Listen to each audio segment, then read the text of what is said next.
Selamat siang dan salam sejahtera bagi kita semua. Sebelumnya izinkan saya untuk memperkenalkan diri terlebih dahulu.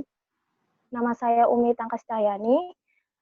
Saya dari jurusan Psikologi Universitas Mula Warman dan saya merupakan anggota kelompok KKN 46 Desa Gunung Putar. Selanjutnya saya akan memperkenalkan pengisi materi seminar online pada hari ini.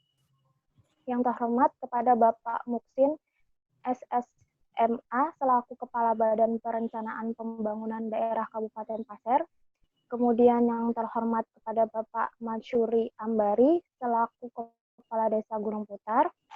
Dan yang terhormat kepada Bapak Asnan Latif SOS MM selaku Kepala Bidang Pemberdayaan Masyarakat DPMD Kabupaten Pasir. Dan yang terakhir Bapak Sapudin selaku Sekretaris Desa, serta teman-teman dan hadirin sekalian yang berbahagia. Puji syukur kita panjatkan kehadirat Allah Subhanahu wa Ta'ala, Tuhan yang Maha Esa, karena hanya atas perkenannya kita dapat hadir pada seminar online hari ini. Saya ucapkan terima kasih karena telah meluangkan waktunya. Kemudian dalam seminar online hari ini, materi pertama akan dibawakan oleh Bapak Mansuri Ambari selaku Kepala Desa Gunung Putar. Selanjutnya materi kedua akan dibawakan oleh Bapak Muksin SSMA selaku Kepala Bapeda Kabupaten Pasir. Dan materi yang ketiga akan dibawakan oleh Bapak Asnan Latif SOS MM selaku Kepala Bidang Pemberdayaan Masyarakat DPMD Kabupaten Pasir. Dan di akhir materi nanti akan ada sesi tanya jawab. Sebelumnya akan ada sambutan pertama dari Ketua Kelompok KKN 46 Desa Gunung Putar kepada Muhammad Husunul Khairu. Saya persilahkan.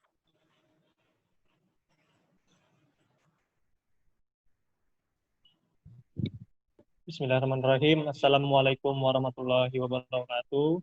Assalamualaikum warahmatullahi wabarakatuh. Yang kami hormati penanggung jawab Kepala Desa Gunung Putar, Pak Masyuri Ambari, yang kami hormati Sekretaris Desa Gunung Putar, Pak Sapudin. Kemudian yang kami hormati Kepala Badan Perencanaan Pembangunan Daerah Kabupaten Pasir, Pak Muksin. Kemudian yang kami hormati Kepala Bidang Pembinaan Masyarakat atau Pemberdayaan Masyarakat Dinas Pemberdayaan Masyarakat dan Desa Kabupaten Pasir, Pak Asnan. Selamat siang, Pak. Alhamdulillahirrabbilalamin.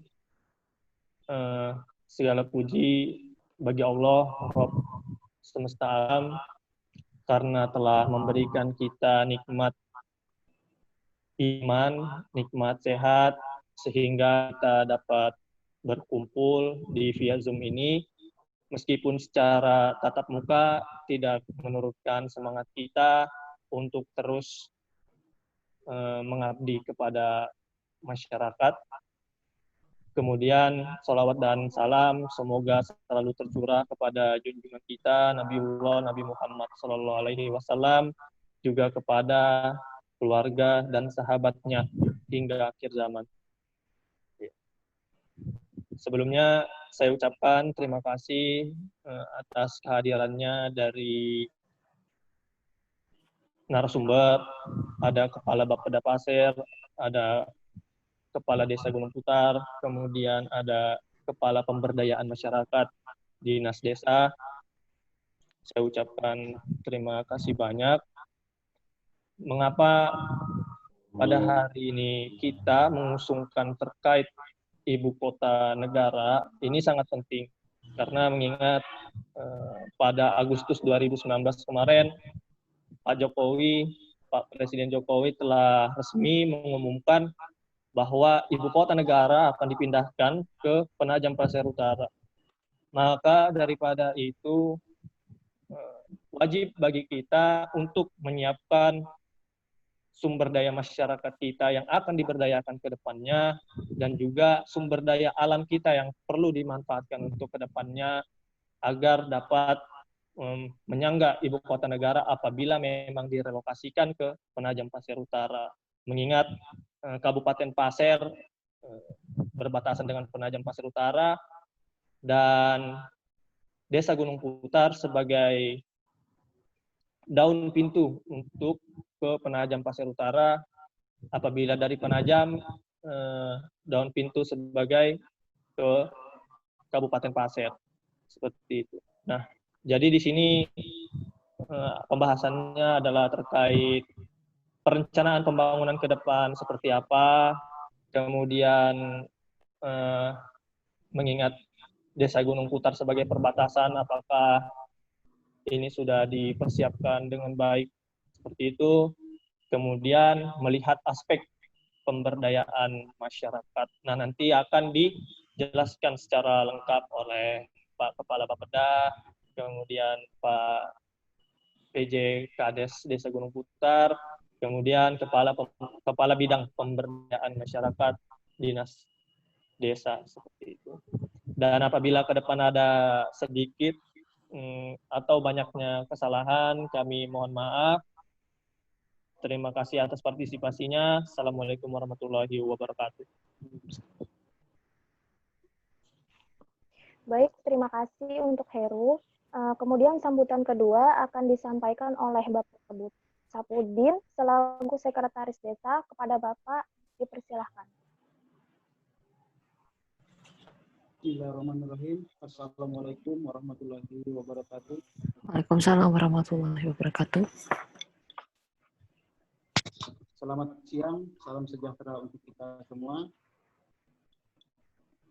Yang saya hormati Bapak Kepala Bapeda Muksin SSMA, yang saya hormati Bapak Kabid DPMD Asnan Latif Esos MM, yang saya hormati Bapak PJ Kepala Desa Gunung Putar N Masuri Amari. Wow, cantik. Yang saya hormati moderator Levita, dan yang saya hormati dan seluruh adik-adik KKN Unmul Angkatan 46 dan hadirin yang hadir di virtual kali ini. Bu Ali Hasan.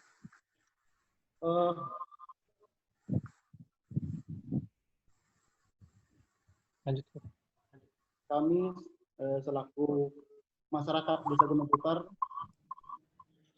pada intinya jika terjadi Penajam Pasir Utara itu menjadi IKN atau ibu kota negara, insya Allah kami senang sekali, karena yang mana selama ini kita tidak pernah ke ibu kota, mungkin nanti kita akan sering ke ibu kota.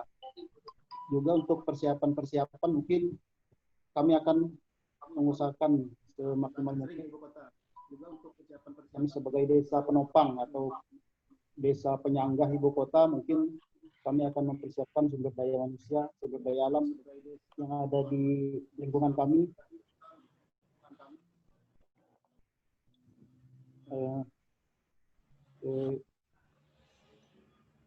Pokoknya pada intinya kami akan siap dan berusaha untuk siap menjadi penopang ibu kota negara. Mungkin untuk mempersingkat waktu, seminar kali ini akan dibuka dengan mengucapkan Bismillahirrahmanirrahim. Seminar KKN Angkatan 46, tema ibu kota negara Penajam Pasir Utara dibuka.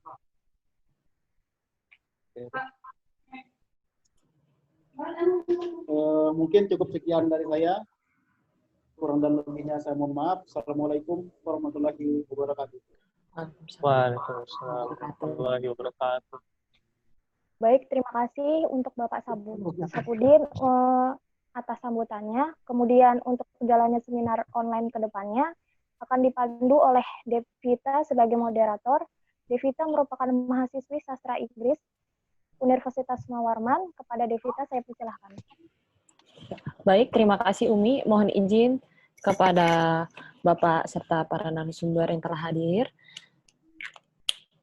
Baik, langsung saja. Baik, langsung saja kepada Bapak Muksin SSMA selaku Kepala Desa Kabupaten Pasir. Dipersilahkan memberikan paparannya. Untuk waktu kami berikan 20 menit. Silakan Bapak.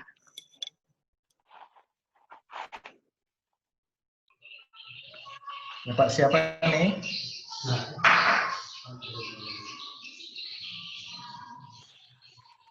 Mohon maaf Bapak. Bapak Muksin SSMA selaku Kepala Bapeda Kabupaten Pasir.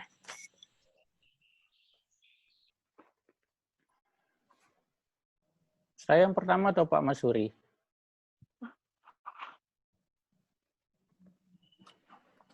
Ya Bapak, mohon maaf.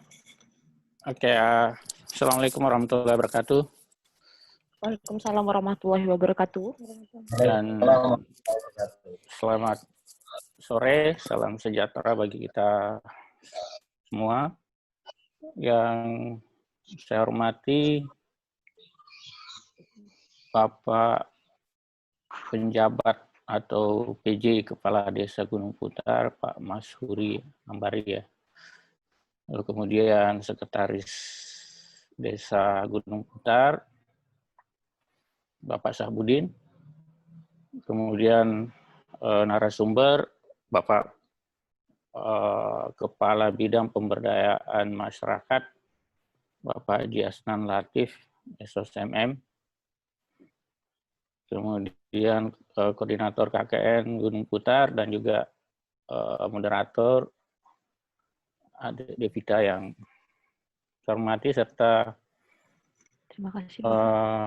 seluruh mahasiswa dan mahasiswi KKN di Gunung Putar dan juga peserta seminar online yang berbahagia.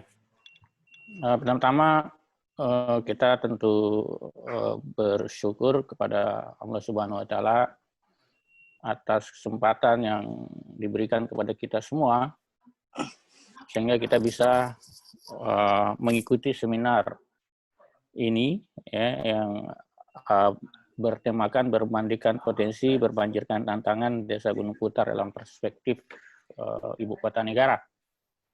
Saya mengapresiasi kegiatan ini sebagai sebuah bentuk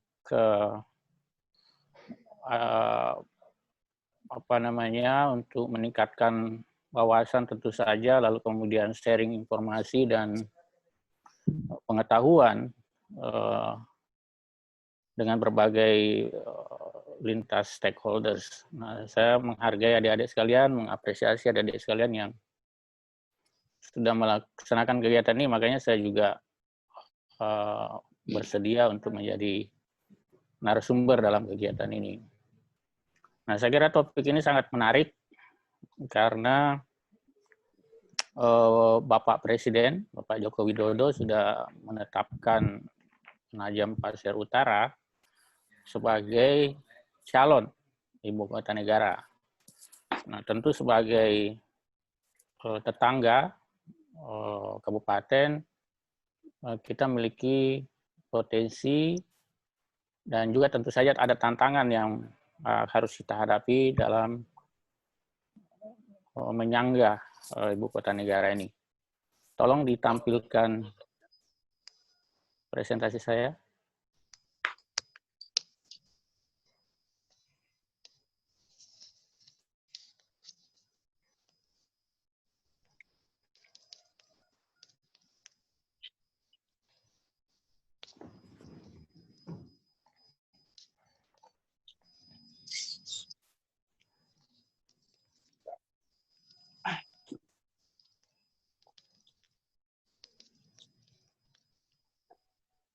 Oke, selanjutnya. Lanjut. Oke, bentar.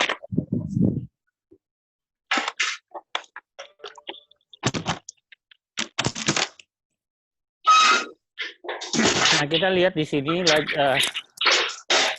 mungkin yang lain bisa di-off-kan dulu voice-nya ya.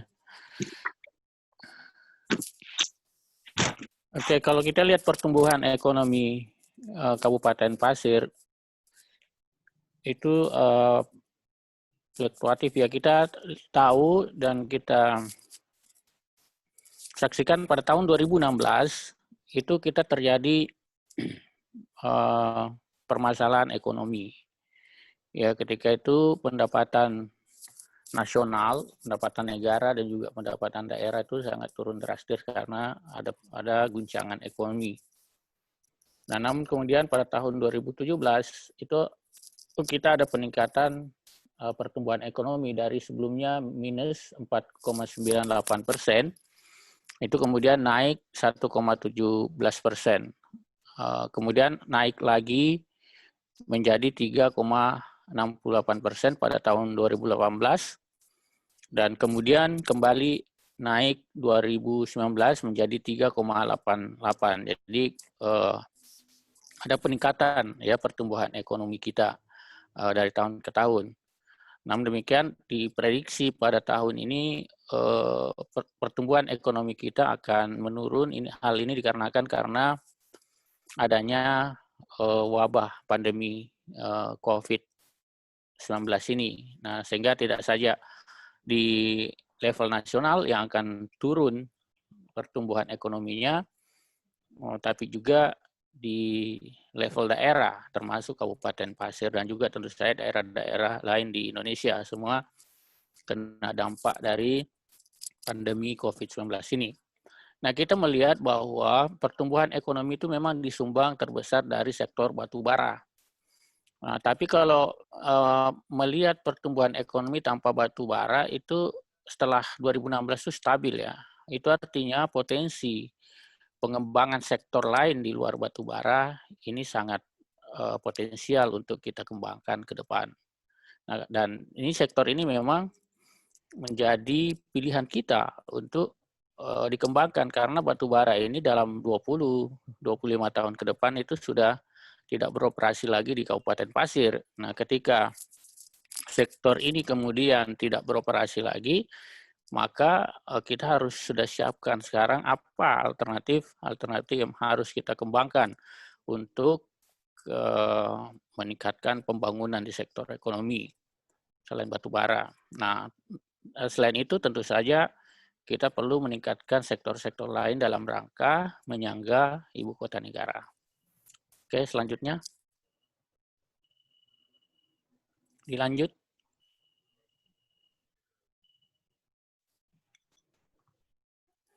Nah, kita lihat tingkat kemiskinan Kabupaten Pasir sempat mengalami peningkatan pada tahun 2017 dari 2016 8,68% menjadi 9,28%. Itu tadi karena pada tahun 2016 itu terjadi permasalahan ekonomi, terjadi guncangan ekonomi bukan hanya di tingkat nasional tapi juga di daerah Kalimantan Timur pada khususnya semuanya terguncang ya, khususnya yang memang mengandalkan pendapatannya itu dari sektor pertambangan.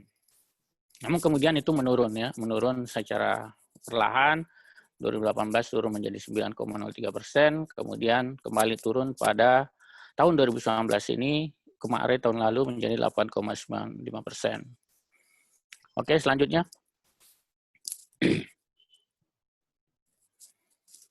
Nah, indeks pembangunan manusia, kita juga mengalami peningkatan. Jadi indeks pembangunan manusia ini ditentukan oleh pendidikan, lalu kemudian kesehatan, dan juga tingkat kesejahteraan masyarakat. Artinya kalau pendidikan, kesehatan, dan tingkat kesejahteraan masyarakat itu meningkat, maka IPM juga akan ikut naik. Nah, kita lihat posisi Kabupaten Pasir itu dari tahun ke tahun mengalami peningkatan dari 70,3 3% tahun 2015, kemudian pada tahun 2019 itu mencapai 72,29%. Nah, ini dalam kategori tinggi. Jadi IPM itu 70 sampai 80 itu adalah kategori tinggi, ya. Kemudian di atasnya sangat tinggi. Nah, kita berada di atas nasional. Ya, di atas nasional memang masih berada di bawah Kalimantan Timur. Nah, kita tentu berharap indeks pembangunan manusia ini terus meningkat seiring dengan pembangunan yang kita lakukan. Selanjutnya. Kemudian produksi beras kita juga meningkat. Ada data yang keliru pada tahun 2021 itu ya. Tadi saya sudah konfirmasi. Nah, yang benar tahun 2020 ini pada bulan ini data bulan Juni ya. Jadi ada peningkatan kita lihat ada peningkatan produksi beras kita dari 20.000 ton lebih menjadi 27.000 ton pada 2009 dan 2020 ini diprediksi menjadi 28.000 ton. Jadi 25.000 ini pada posisi Juni. Jadi ini panen perdana dan panen selanjutnya diperkirakan akan naik. Berapa kebutuhan beras Kabupaten Pasir? Penduduk Kabupaten Pasir diperkirakan membutuhkan beras sekitar 28.000 ton per tahun.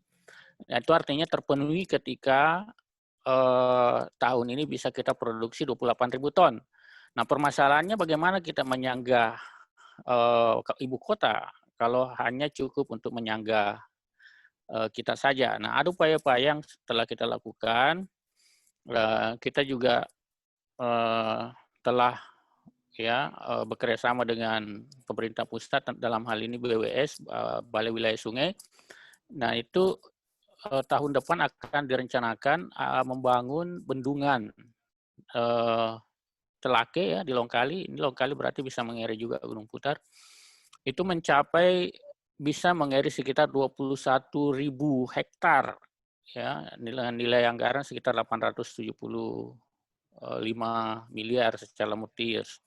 Nah, kalau bendungan Telake ini jadi berarti kita bisa menyangga ibu kota, produksi beras kita tentu bisa berlipat ganda. Nah, sehingga tidak hanya memenuhi kebutuhan di Kabupaten Pasir saja, tapi juga kita bisa mensuplai ke tetangga, ke ibu kota, ke Penajam Pasir Utara, dan juga bahkan Balikpapan. Oke, selanjutnya. Nanti saya lihatkan bendungan. Nah, ini Bu, saya lihatkan, gambarkan tentang sektor pertanian kita.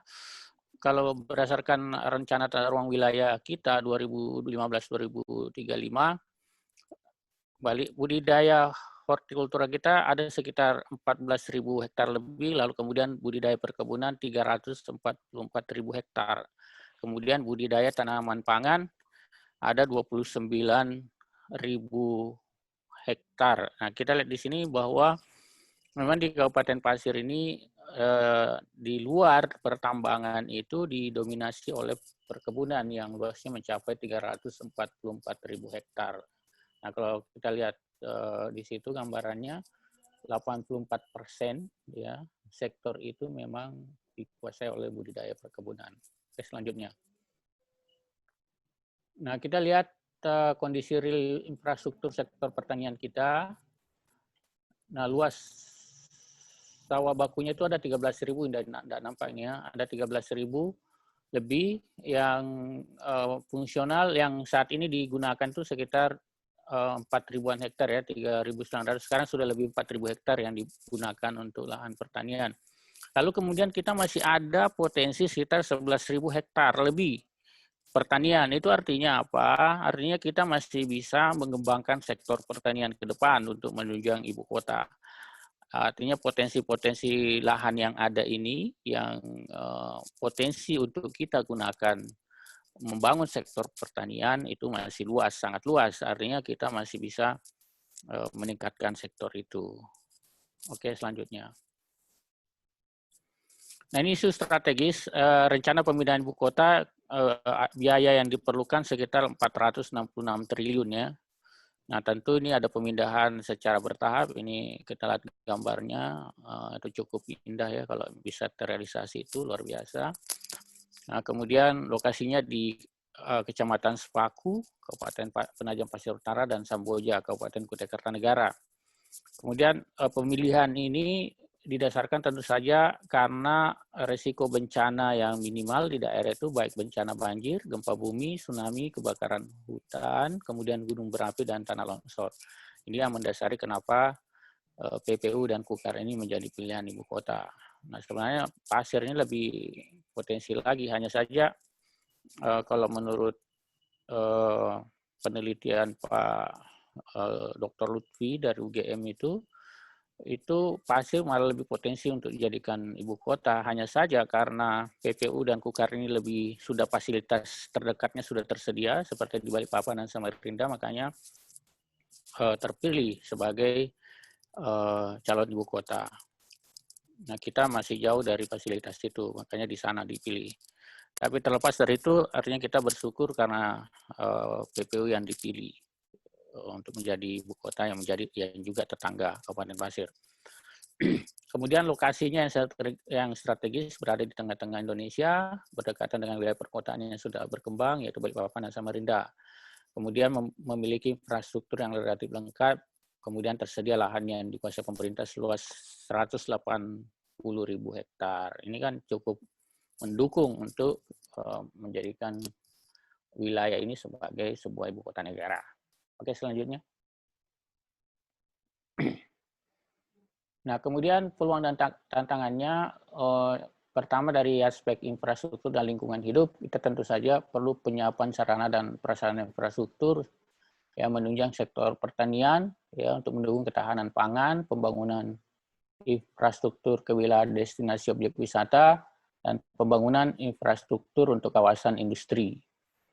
Nah, saya menduga kawasan industri nanti itu dibangun di Kabupaten Pasir karena Presiden sudah menekankan bahwa di ibu kota itu tidak akan dibangun industri. Itu artinya kita punya peluang untuk dipilih menjadi wilayah penopang dari sektor industri. Lalu kemudian yang kedua, peningkatan infrastruktur penghubung dari dan menuju ibu kota negara, peningkatan sektor pemukiman di daerah ibu kota dan sekitarnya. Nah, ini kan nanti akan dibangun, ya, perumahan-perumahan yang ASN yang pindah, pegawai-pegawai yang pindah, itu akan dibangunkan di sana, ya, perumahan khusus. Kemudian sebagai daerah penyangga yang memiliki daerah aliran sungai dan kawasan lindung yang luas dapat dimanfaatkan sebagai jasa lingkungan, nilai ekonomi dan konservasi lahan. Ya, kita memiliki das yang potensi untuk itu. Kemudian kita juga masuk zona selatan IKN, ya, yang kita berbatasan dengan Kalimantan Selatan, sehingga menjadi daerah yang akan dikendalikan pemanfaatan ruangnya, di mana penekanannya pada pemulihan ekosistem dan pencegahan pencemaran dan kerusakan lingkungan hidup, serta sehingga kelestarian lingkungan hidup di Kabupaten Pasir akan lebih diperhatikan. Nah, tentu ini menjadi prioritas utama nantinya. Kemudian aspek ekonomi, sebagai penyangga IKN, kita tentu nanti akan menjadi penyedia hasil pertanian. Nah, kalau untuk melayani mereka nanti yang datang, ya, yang jumlahnya diperkirakan sekitar 1,5 juta orang, ya. Nah, tentu itu semuanya butuh makan, ya, butuh minum, perlu tempat wisata, perlu hal-hal lain yang tentu adalah peluang bagi kita untuk memenuhi kebutuhan-kebutuhan itu. Kemudian kita tentu perlu penyedia destinasi objek wisata. Kita memiliki lebih dari 10 objek wisata yang tentu saja perlu kita kembangkan, ya, sehingga nanti menjadi sasaran atau kunjungan dari orang-orang yang tinggal di ibu kota. Kemudian penyiapan industri pengolahan hasil UKM dan distribusi besar. Kita juga berencana membangun kawasan industri perikanan terpadu, ya, yang kemarin saya hadiri pertemuannya, ada investor yang berminat, mudah-mudahan ini berhasil masuk dalam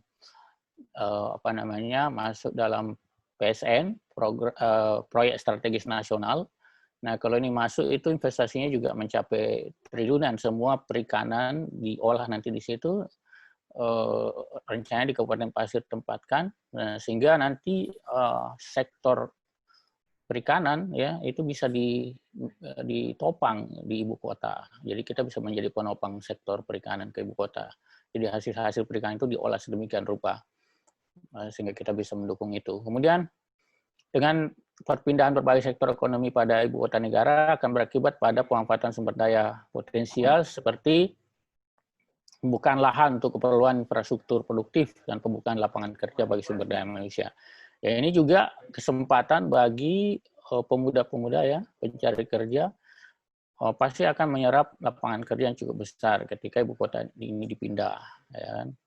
Dan mereka-mereka yang juga ASN mungkin banyak yang memilih pensiun dini sehingga dibutuhkan lagi pegawai negeri sipil baru yang tentu saja akan memprioritaskan orang lokal, orang daerah yang memang sudah menetap di Kabupaten Pasir atau di Kalimantan Timur pada umumnya. Kemudian dari aspek SDM, penyiapan tenaga kerja lokal yang kompetitif agar mampu bersaing tidak menjadi tenaga kerja urban. Nah ini juga sudah kita siapkan ya, ada pelatihan-pelatihan keterampilan yang sudah kita lakukan setiap tahun melalui balai latihan kerja kita, melalui Dinas Tenaga Kerja dan Transmigrasi. Begitu juga pelatihan-pelatihan lain untuk meningkatkan kapasitas. Di desa juga saya kira setiap tahun itu melakukan pelatihan-pelatihan ya, peningkatan kompetensi masyarakat desa yang nantinya bisa memproduksi bahan-bahan kearifan lokal ya, kerajinan tangan lokal yang nanti juga bisa disuplai ke ibu kota negara. Kemudian yang kedua, penyiapan sekolah kejuruan, perguruan tinggi dan pendidikan vokasi. Nah, kita sekarang juga sudah punya Politeknik Negeri Samarinda yang kampusnya ada di Pasir, ya, kerjasama dengan pemerintah kabupaten. Nah, ini kan untuk mencetak tenaga kerja yang siap pakai gitu di bidang alat berat, lalu kemudian di otomotif dan juga kimia. Sekolah kejuruan juga kita memiliki 4 sekolah kejuruan yang semuanya itu adalah siap memproduksi atau menghasilkan tenaga-tenaga terampil yang siap digunakan di dunia kerja atau dunia industri.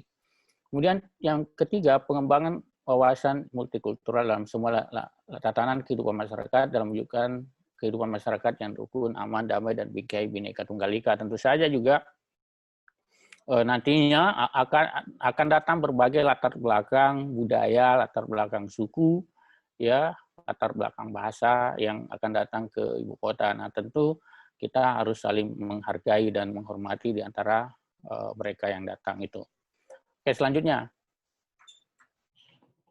Nah, sebagai penyangga IKN, sektor ekonomi Kabupaten Pasir akan mengalami perubahan seiring dengan perpindahan berbagai sektor pada ibu kota baru, yaitu Kabupaten PPU.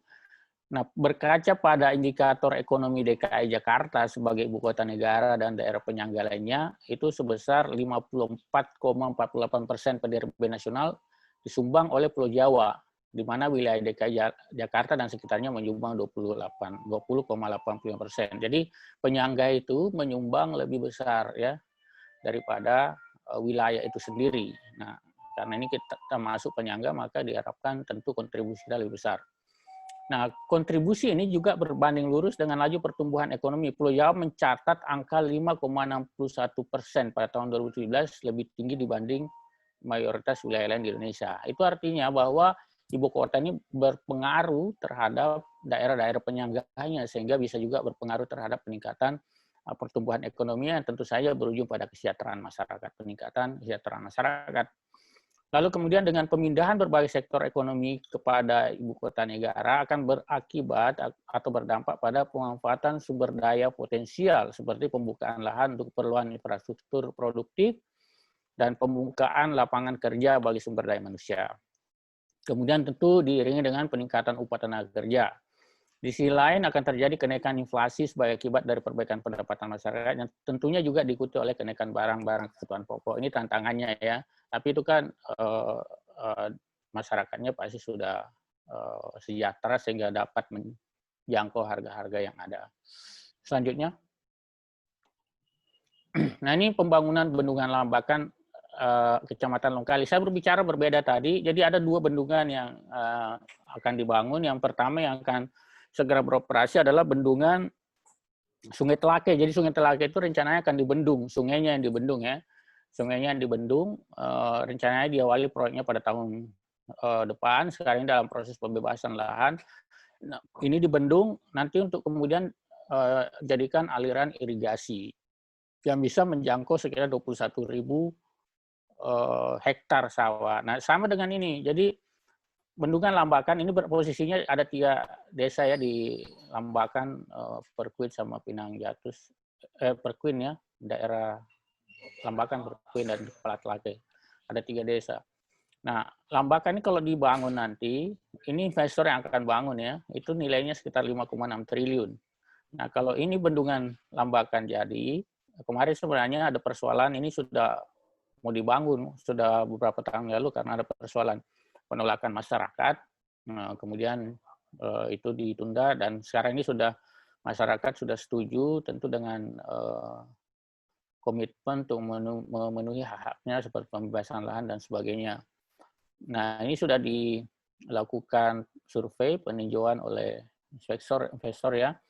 Nah, kalau ini terjadi, banjir yang selama ini terjadi di Longkali itu bisa dikurangi hingga 40-50%. Artinya banjir itu bisa berkurang. Kemudian debit airnya atau outflow-nya itu dari bendungan ini diproyeksi akan mencapai 34,58 meter kubik ya per detik, yang bisa menghasilkan air baku sebesar 5.000 liter per detik. Itu artinya kita bisa mensuplai air ke ibu kota. Kemudian bisa juga digunakan dari bendungan ini PLTA dengan daya maksimum 18,87 megawatt. Artinya untuk Longkali, kemudian Longikis dan sekitarnya itu bisa terpenuhi kebutuhannya. Kemudian air irigasi sama dengan sungai tadi itu 21.000 hektar. Jadi ini kalau bendungan sungai Tlake ini jadi, kemudian bendungan Lambakan ini juga jadi, berarti lebih banyak lagi sawah yang bisa dialiri sehingga kita bisa surplus beras yang tentu bisa tidak hanya kita bisa menyuplai ke ibu kota tapi juga ke Balikpapan dan daerah-daerah lain di Kalimantan Timur. Selanjutnya. Permisi Bapak, mohon Ya, maaf waktu yang tersisa sisa 5 menit. Mengingatkan Bapak. Oke, sedikit lagi ya. Oke, kemudian aspek infrastruktur dan lingkungan hidup, kita tentu perlu di peningkatan fasilitas jalan jembatan, kemudian pembangunan perumahan, penyiapan tenaga ahli, kemudian pengendali banjir. Nah, semuanya nanti ditanggung oleh pemerintah pusat ya kalau ini dibangun.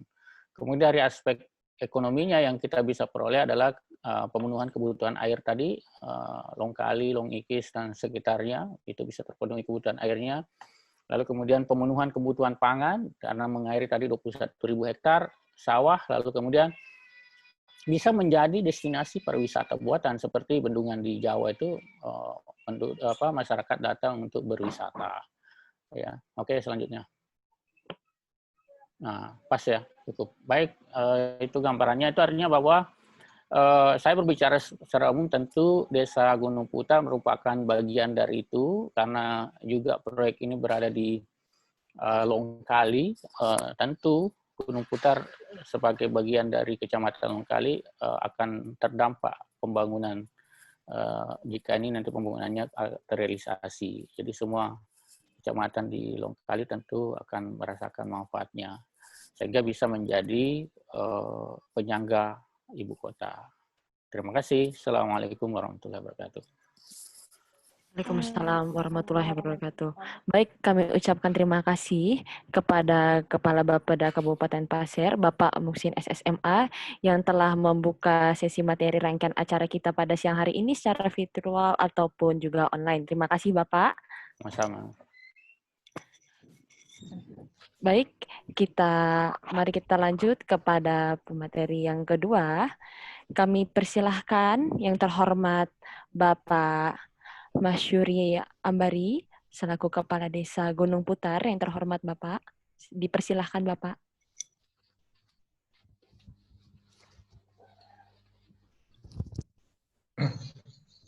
Terima kasih. Assalamualaikum warahmatullahi wabarakatuh. Waalaikumsalam warahmatullahi wabarakatuh, Bapak. Yang saya hormati Bapak Kepala Bapeda Kabupaten Pasir, Bapak Muhsin. Yang saya hormati Bapak Asnan Latif dari Dinas Pemberdayaan Masyarakat Desa Kabupaten Pasir, yang alhamdulillah bisa juga bergabung pada sore hari ini. Sekretaris Desa Gunung Putar, Bapak Sapudin, juga peserta KKN 46 Unmul yang alhamdulillah kita dipercaya untuk bisa mengkaryakan adik-adik di Desa Gunung Putar.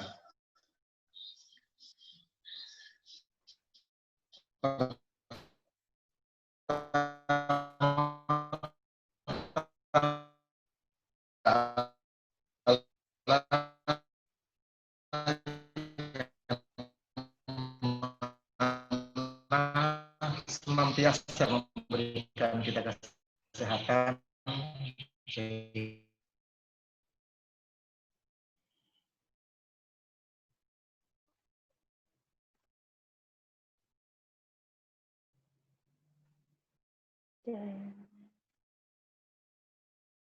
Ya, sepertinya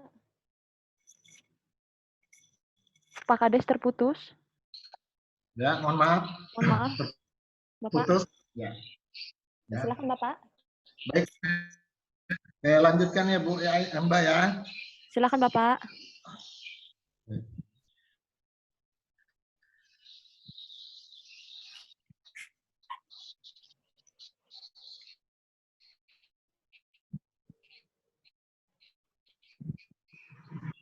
Selanjutnya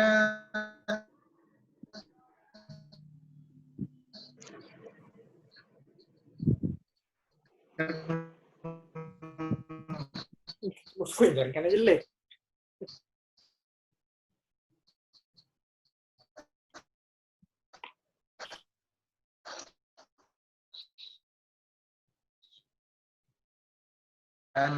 dari Nupari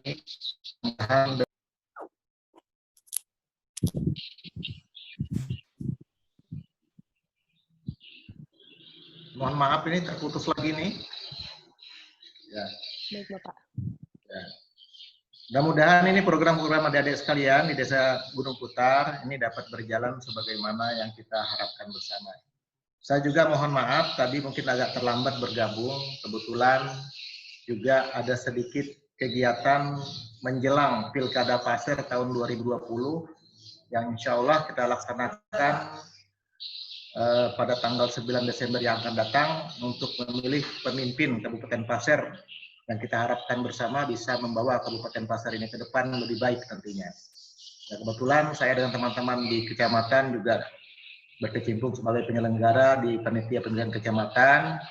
2 hari ini kami ada rapat koordinasi dengan teman-teman dari desa-desa sebagai panitia pemungutan suara, sehingga dalam tahapan sekarang ini kami masuki tahapan pencocokan dan penelitian data pemilih untuk persiapan daripada pilkada kita tahun 2020 di tanggal 9 Desember insya Allah nanti serentak se-Indonesia.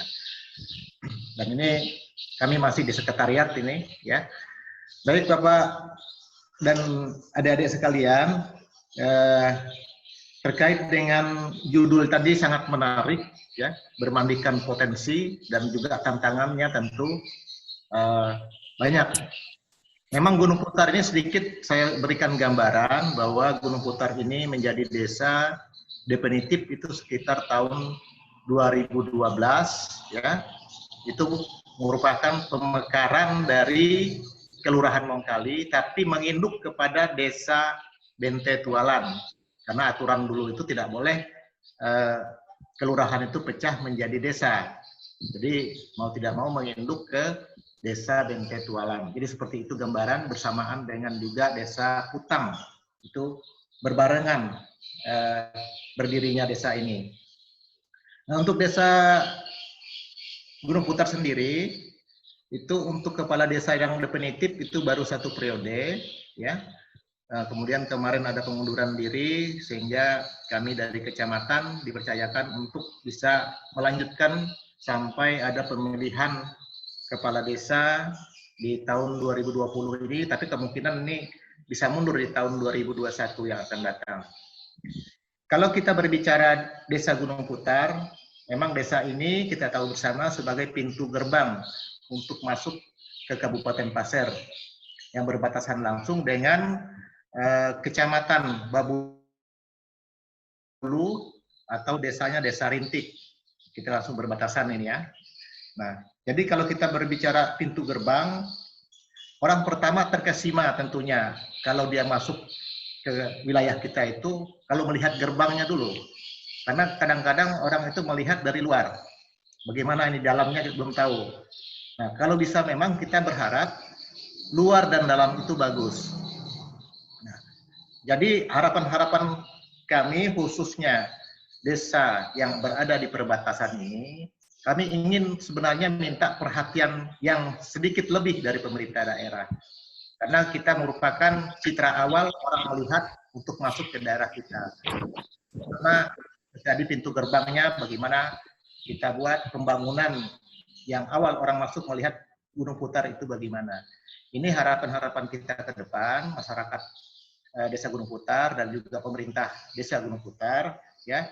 Terlebih-lebih seperti disampaikan tadi panjang lebar oleh Bapak Muhsin dari Bapeda bahwa ya terkait dengan masalah pembangunan kita Kabupaten Pasir juga ini menghadapi IKN kita di PPU ini, tentunya kami sebagai salah satu dari desa penyangga yang ada di perbatasan tentunya harus mempersiapkan diri yang lebih banyak ya. Nah, beberapa yang harus kami persiapkan terutama dari segi potensi-potensi yang ada di Desa Gunung Putar. Karena dengan kita pemberdayaan potensi yang ada ini tentunya nanti diharapkan bisa menambah daripada kesejahteraan masyarakat, juga mungkin bisa memberikan sumbangsi untuk ibu kota negara nanti. Ini harapan kami. Kalau Gunung Putar ini luas wilayahnya tidak terlalu luas, itu sekitar 1.400 hektar saja, ya. Kemudian di Gunung Putar ini kakaknya tidak terlalu banyak, itu ada sekitar 242 kakak, kemudian jiwanya sekitar 782 jiwa. Nah, jadi tidak terlalu banyak orangnya. Cuma mudah-mudahan dengan tidak banyak dan kecil wilayah ini, tapi memberikan satu arti yang lebih bagi masyarakatnya juga bagi pemerintah daerah. Ini harapan kita. Ya. Kemudian apa-apa saja yang kami persiapkan di Desa Gunung Putar menghadapi IKN ini tentunya dari segi kegiatan ekonomi masyarakat. Ya, terutama tadi dikatakan dari Bapak Kepala Bapeda bahwa kita ini ke depannya terutama sektor-sektor perkebunan, pertanian, karena tadi dikatakan bahwa yang menunjang utama untuk pendapatan negara kita adalah batu bara. Sementara batu bara kita di kedepannya juga semakin tipis, begitu juga minyaknya, tentu kita akan mencari sektor-sektor lain atau komoditi lain yang perlu dikembangkan sebagai pendapatan nantinya atau ekonomi bagi masyarakat, juga pendapatan bagi daerah maupun negara. Luasan perkebunan kami tidak terlalu luas, ya.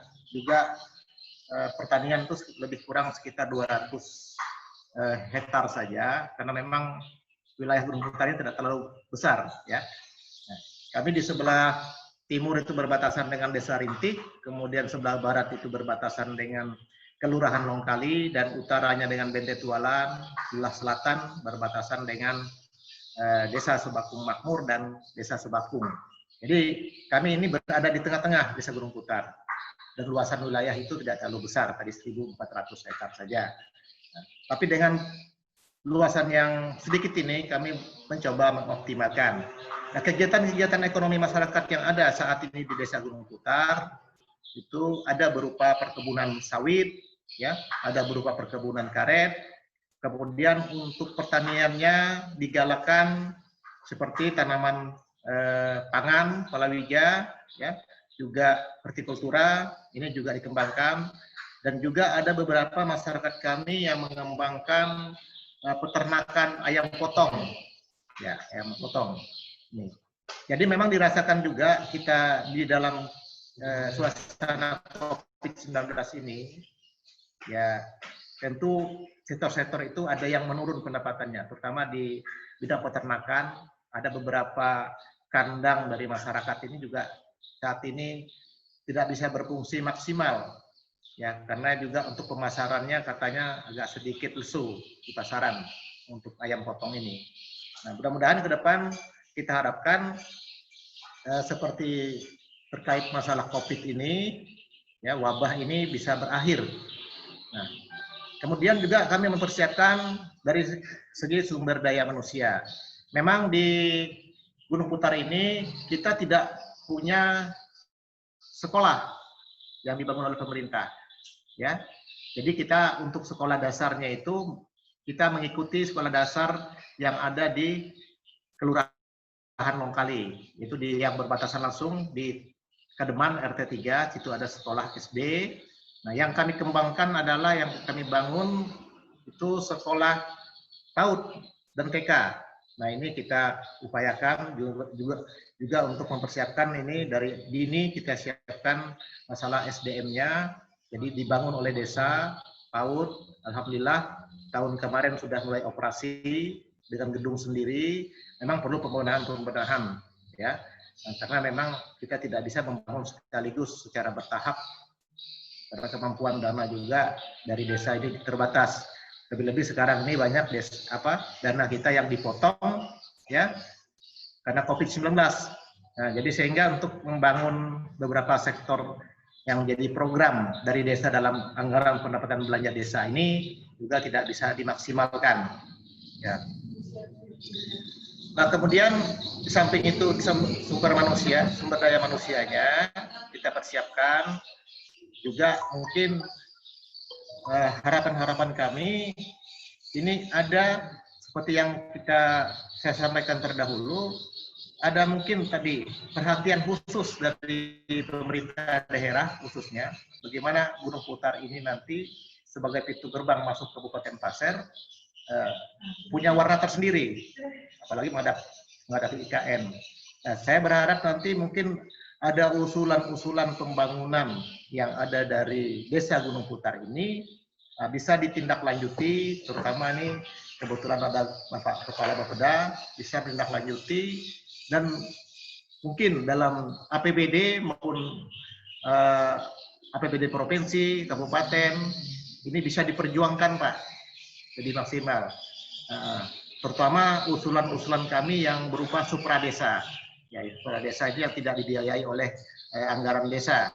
Ini bisa mungkin nanti menjadi perhatian khusus bagi kami oleh pemerintah daerah dalam hal ini melalui Bapeda. Nah, baik itu usul yang kami usulkan di provinsi maupun pusat, dan juga yang kami usulkan melalui APBD Kabupaten Pasir. Nah,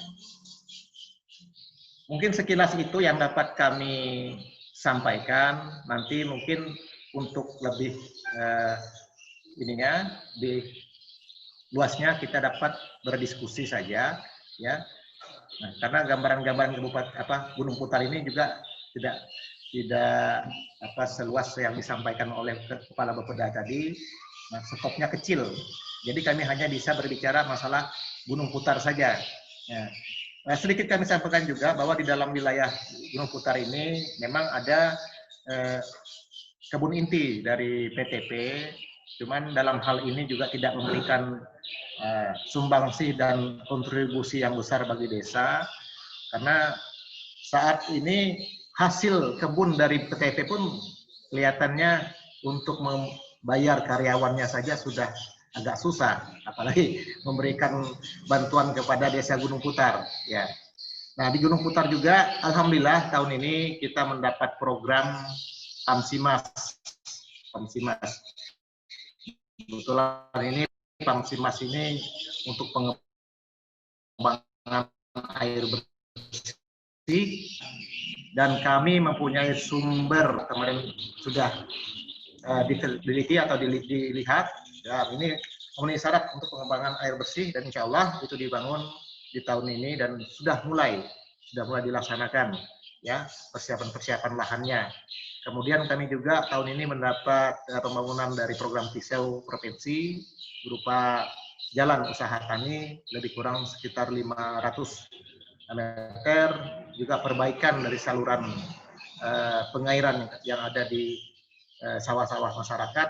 Ini satu paket juga ada. Nah, harapan kami nanti di tahun 2021 itu lebih besar lagi pembangunan yang masuk di Gunung Putar ini guna mempersiapkan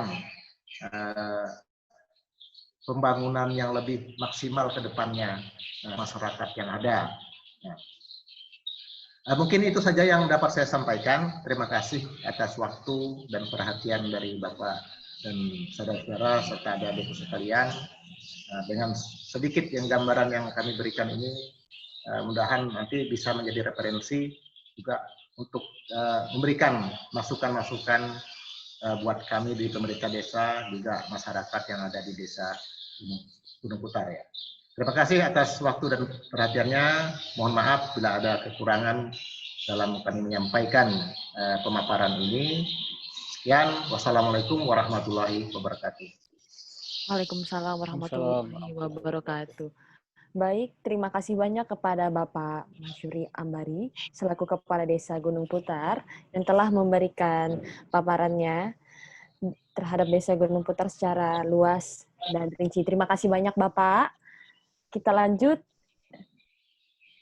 seminar online kita kali ini. Kita lanjut kepada pemateri ketiga, yang terhormat Bapak Asnan Latif Esos MM selaku Kepala Bidang Pemberdayaan Masyarakat Kabupaten Pasir. Silahkan Bapak, untuk waktu kami berikan 20 menit. Terima kasih. Assalamualaikum warahmatullahi taala wabarakatuh. Selamat sore dan salam sejahtera bagi kita semua. Yang saya hormati Bapak Kepala Bapeda Litbang Kabupaten Pasir, dalam hal ini Bapak Haji Muksin SSMM. Yang saya hormati PJ Kepala Desa Bapak Mahsuri Ambari beserta Sekretaris Desa, Ketua KKN KLB 46 Universitas Mulai Marman Desa Gunung Putar beserta anggota peserta seminar aplikasi Zoom meeting by online dan yang kami banggakan moderator. Puji syukur kehadirat Allah Subhanahu wa taala, pada sore ini kita bisa berkumpul dalam acara seminar online walaupun dalam keadaan Covid, tapi kita masih bisa berkarya melalui seminar. Kami dari Dinas Pemberdayaan Masyarakat Desa Kabupaten Pasir mengapresiasi dan menyambut baik kegiatan ini. Baik, seminar online ini dengan tema bermandikan potensi berbanjir tantangan Desa Gunung Putar sangat menarik sekali. Nah, sedikit saya mengilas balik terkait dengan ibu kota negara. Ibu kota negara kan merupakan sebuah kota yang dirancang sebagai pusat pemerintahan suatu negara, yang fungsinya sebagai pusat perkantoran dan berkumpulnya para pemimpin. Presiden Indonesia Joko Widodo berencana melakukan pemindahan ibu kota dari Jakarta ke Kalimantan.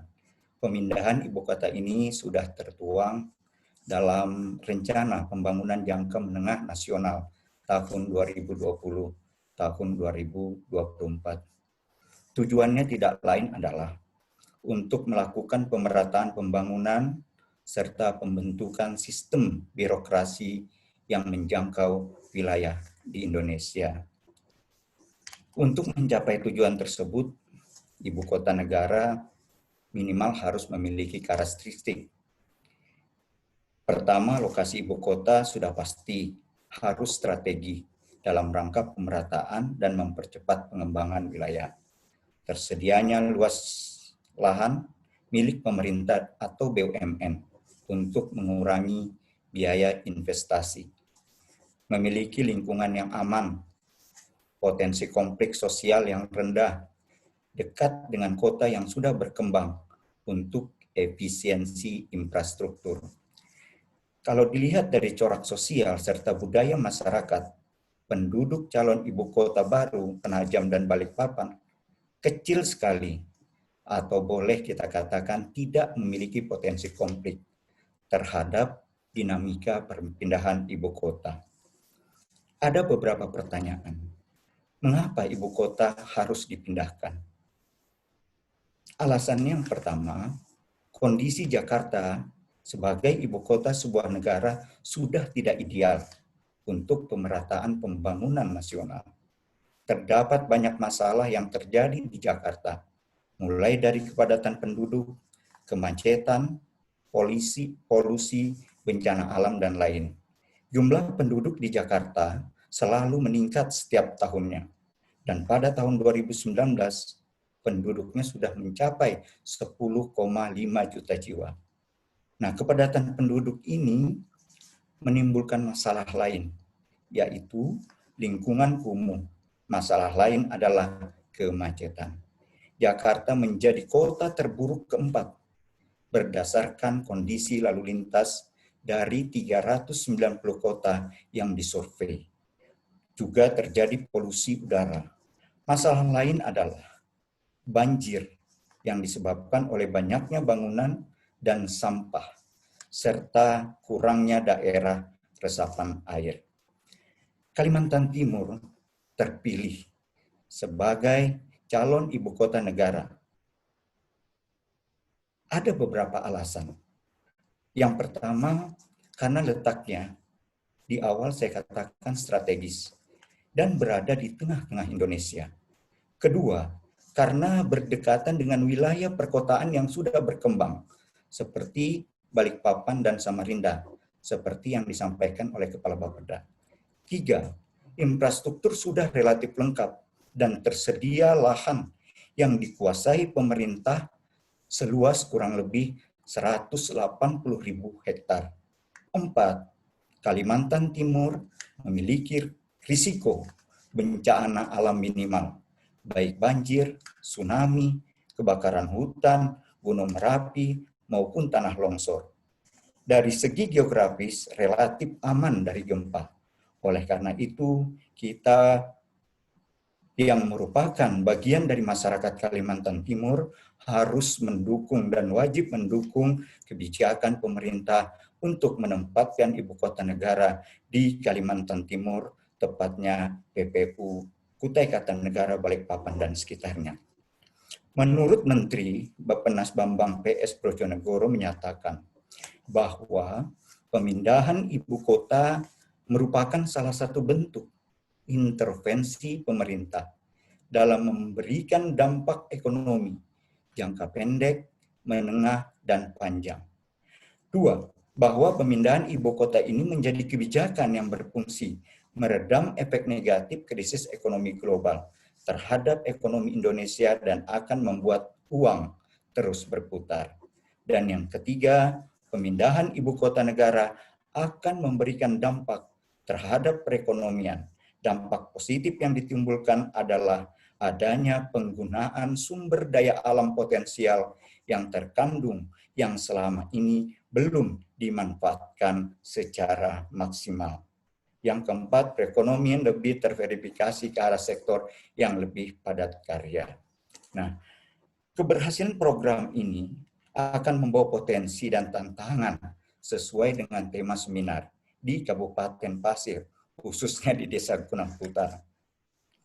Di antaranya adalah, pertama akan membawa banyak dampak positif bagi kita masyarakat di sekitarnya, yaitu dampak positifnya kesejahteraan dan pembangunan di segala sektor, pendidikan, kesehatan, infrastruktur, dan lain sebagainya.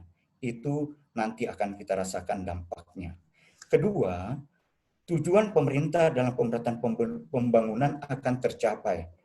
Ekonomi akan tumbuh dan uang berputar di daerah kita dengan luas. Lapangan pekerjaan akan terbuka.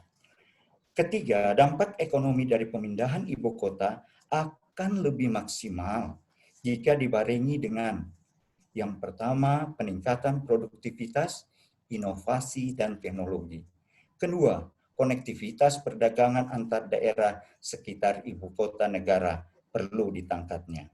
Nah, karena temanya terkait Desa Gunung Putar, perlu diketahui bahwa Desa Gunung Putar merupakan satu dari 139 desa yang ada di Kabupaten Pasir dan letaknya di sebelah utara dan merupakan salah satu penyangga IKN. Apalagi Desa Gunung Putar yang berbatasan langsung dengan PPU merupakan daerah penyangga karena daerahnya berdekatan dengan lokasi penetapan IKN. Menurut data dari Bapeda Litbang tadi yang disampaikan oleh Kepala Bapeda Litbang bahwa penduduk yang rencananya akan berdomisili di lokasi IKN yang diperkirakan 256 hektar adalah sekitar 1,5 juta jiwa. Sehingga daerah kita Kabupaten Pasir khususnya Desa Gunung Putar sebagai daerah penyangga diharapkan dapat satu, memenuhi kebutuhan pangan untuk kebutuhan sehari-hari, sehingga kebutuhan kabupaten dan desa penyangga tidak menjadi penonton. Masyarakat desa harus meningkatkan kemandirian dalam menjamin pemenuhan kebutuhan pangan melalui kegiatan. Satu, pembentukan dan pelatihan kader keamanan pangan desa atau KKPD. KKPD yang dilatih dapat berhasil dari kelompok PKK, kader pembangunan manusia, anggota Karang Taruna, guru, dan lain sebagainya. Yang kedua, mengembangkan lahan pertanian. Tadi sudah disebutkan, dan memetakan wilayah pertanian melalui BKAD, Badan Kerjasama Antar Desa terkait potensi. Bisa dikembangkan di satu desa atau kerjasama dari 3 desa yang berdekatan dalam satu hamparan untuk melakukan penanaman komoditi untuk pemenuhan pemasokan kebutuhan warga yang akan datang ke IKN. Pembangunan sarana prasarana infrastruktur desa. Yang keempat, meningkatkan kualitas sumber daya masyarakat lokal yang memiliki daya saing melalui pendidikan. Karena pendidikan berperan penting dalam menciptakan sumber daya manusia yang berkualitas dan dapat memberikan kontribusi terhadap peningkatan kemajuan desa. Pendidikan akan menciptakan sumber daya manusia dengan karakter unggul, memiliki keahlian dan keterampilan, dapat menjadi agen perubahan untuk pembangunan Desa Gunung Putar yang lebih baik, berkelanjutan, dan jaminan pendidikan untuk anak di desa merupakan pendorong utama untuk peningkatan kesejahteraan di desa. Salah satu yang dilakukan pemerintah provinsi saat ini di bidang pendidikan dengan memberikan beasiswa Kalimantan Timur Tuntas yang efektif dan tepat sasaran dalam rangka antisipasi sumber daya manusia Kalimantan Timur untuk menyambut ibu kota negara, sehingga pemuda-pemuda, mahasiswa-mahasiswa nantinya 5-10 tahun ke depan akan menggantikan kami yang sudah pensiun atau purna tugas. Selanjutnya, Desa Gunung Putar sebagai daerah penyangga juga diharapkan dan mampu melakukan serta meningkatkan pembangunan infrastruktur desa dengan PKTD, Pol Padat Karya Tunai Desa. Yang kedua, padat karya tunai desa diprioritaskan bagi anggota keluarga miskin, penganggur, setengah penganggur, serta memberikan kesempatan kerja sementara bagi warga desa, menciptakan kegiatan yang berdampak pada peningkatan pendapatan, dan berdasarkan rencana kerja desa sesuai dengan kebutuhan. Manfaat padat karya tunai desa menyediakan lapangan pekerjaan, rasa kebersamaan dan keswadayaan, potensi sumber daya lokal yang dimanfaatkan secara maksimal, serta meningkatkan produktivitas, pendapatan, dan daya beli masyarakat desa, dan mengurangi jumlah pengangguran. Dan padat karya tunai desa ini hendaknya dilakukan secara swakelola, kontrak sederhana, tenaga kerja, dan material yang digunakan bersumber dari desa. Yang kedua, untuk penyangga IKN ini melaksanakan keamanan pangan di desa, yaitu dimulai dari individu, keluarga, hingga masyarakat. Masyarakat desa harus meningkatkan kemandirian dalam menjamin pemenuhan kebutuhan pangan yang perlu dilaksanakan. Kegiatan keamanan pangan adalah satu, pembentukan dan pelatihan kader pangan desa. Selanjutnya, pembelajaran dan pelatihan kerja ini perlu juga ditingkatkan. Penyebab kemiskinan di desa adalah rendahnya kapasitas dan pengetahuan masyarakat desa dalam mengelola potensi dan aset desa secara produktif. Oleh karena itu, peningkatan kualitas dan kapasitas sumber daya manusia masyarakat desa menjadi kebutuhan untuk mengembangkan sumber daya manusia di desa melalui pelatihan kerja dan keterampilan bagi masyarakat. Ada beberapa kelompok sasaran untuk ditingkatkan: tenaga kerja usia produktif, kelompok usaha ekonomis produktif, kelompok perempuan, kelompok pemuda, kelompok tani, kelompok pengrajin, dan kelompok sadar wisata. Terkait dengan peningkatan kualitas dan kapasitas sumber daya manusia masyarakat desa, penggunaan dana desa atau dana APB desa dapat diprioritaskan untuk pengembangan ekonomi desa yang difokuskan pada kebijakan produk unggulan desa atau PRUDES dan produk unggulan kawasan perdesaan PRUKADES. Pembelajaran dan pelatihan yang dikembangkan antara lain pelatihan usaha pertanian, perkinan, perkebunan, industri kecil dan perdagangan, pelatihan teknologi tepat guna, pelatihan pembentukan dan pengembangan usaha kecil menengah desa. Selanjutnya, desa atau kabupaten juga mengembangkan produk unggulan desa kawasan perdesaan. Ada beberapa langkah yang bisa dijadikan rujukan untuk menentukan kriteria produk unggulan desa atau kawasan perdesaan. Pertama, berbasis pada potensi sumber daya lokal, sehingga produknya dapat dijadikan keunggulan komparatif, membuat nilai tambah melalui rekayasa proses dan produk. Kedua, memiliki pasar lokal atau domestik yang besar dan memiliki peluang yang besar. Produk dapat mendorong tumbuhnya berbagai kegiatan ekonomi lainnya. Memiliki dukungan sumber daya manusia, memiliki kelayakan ekonomi.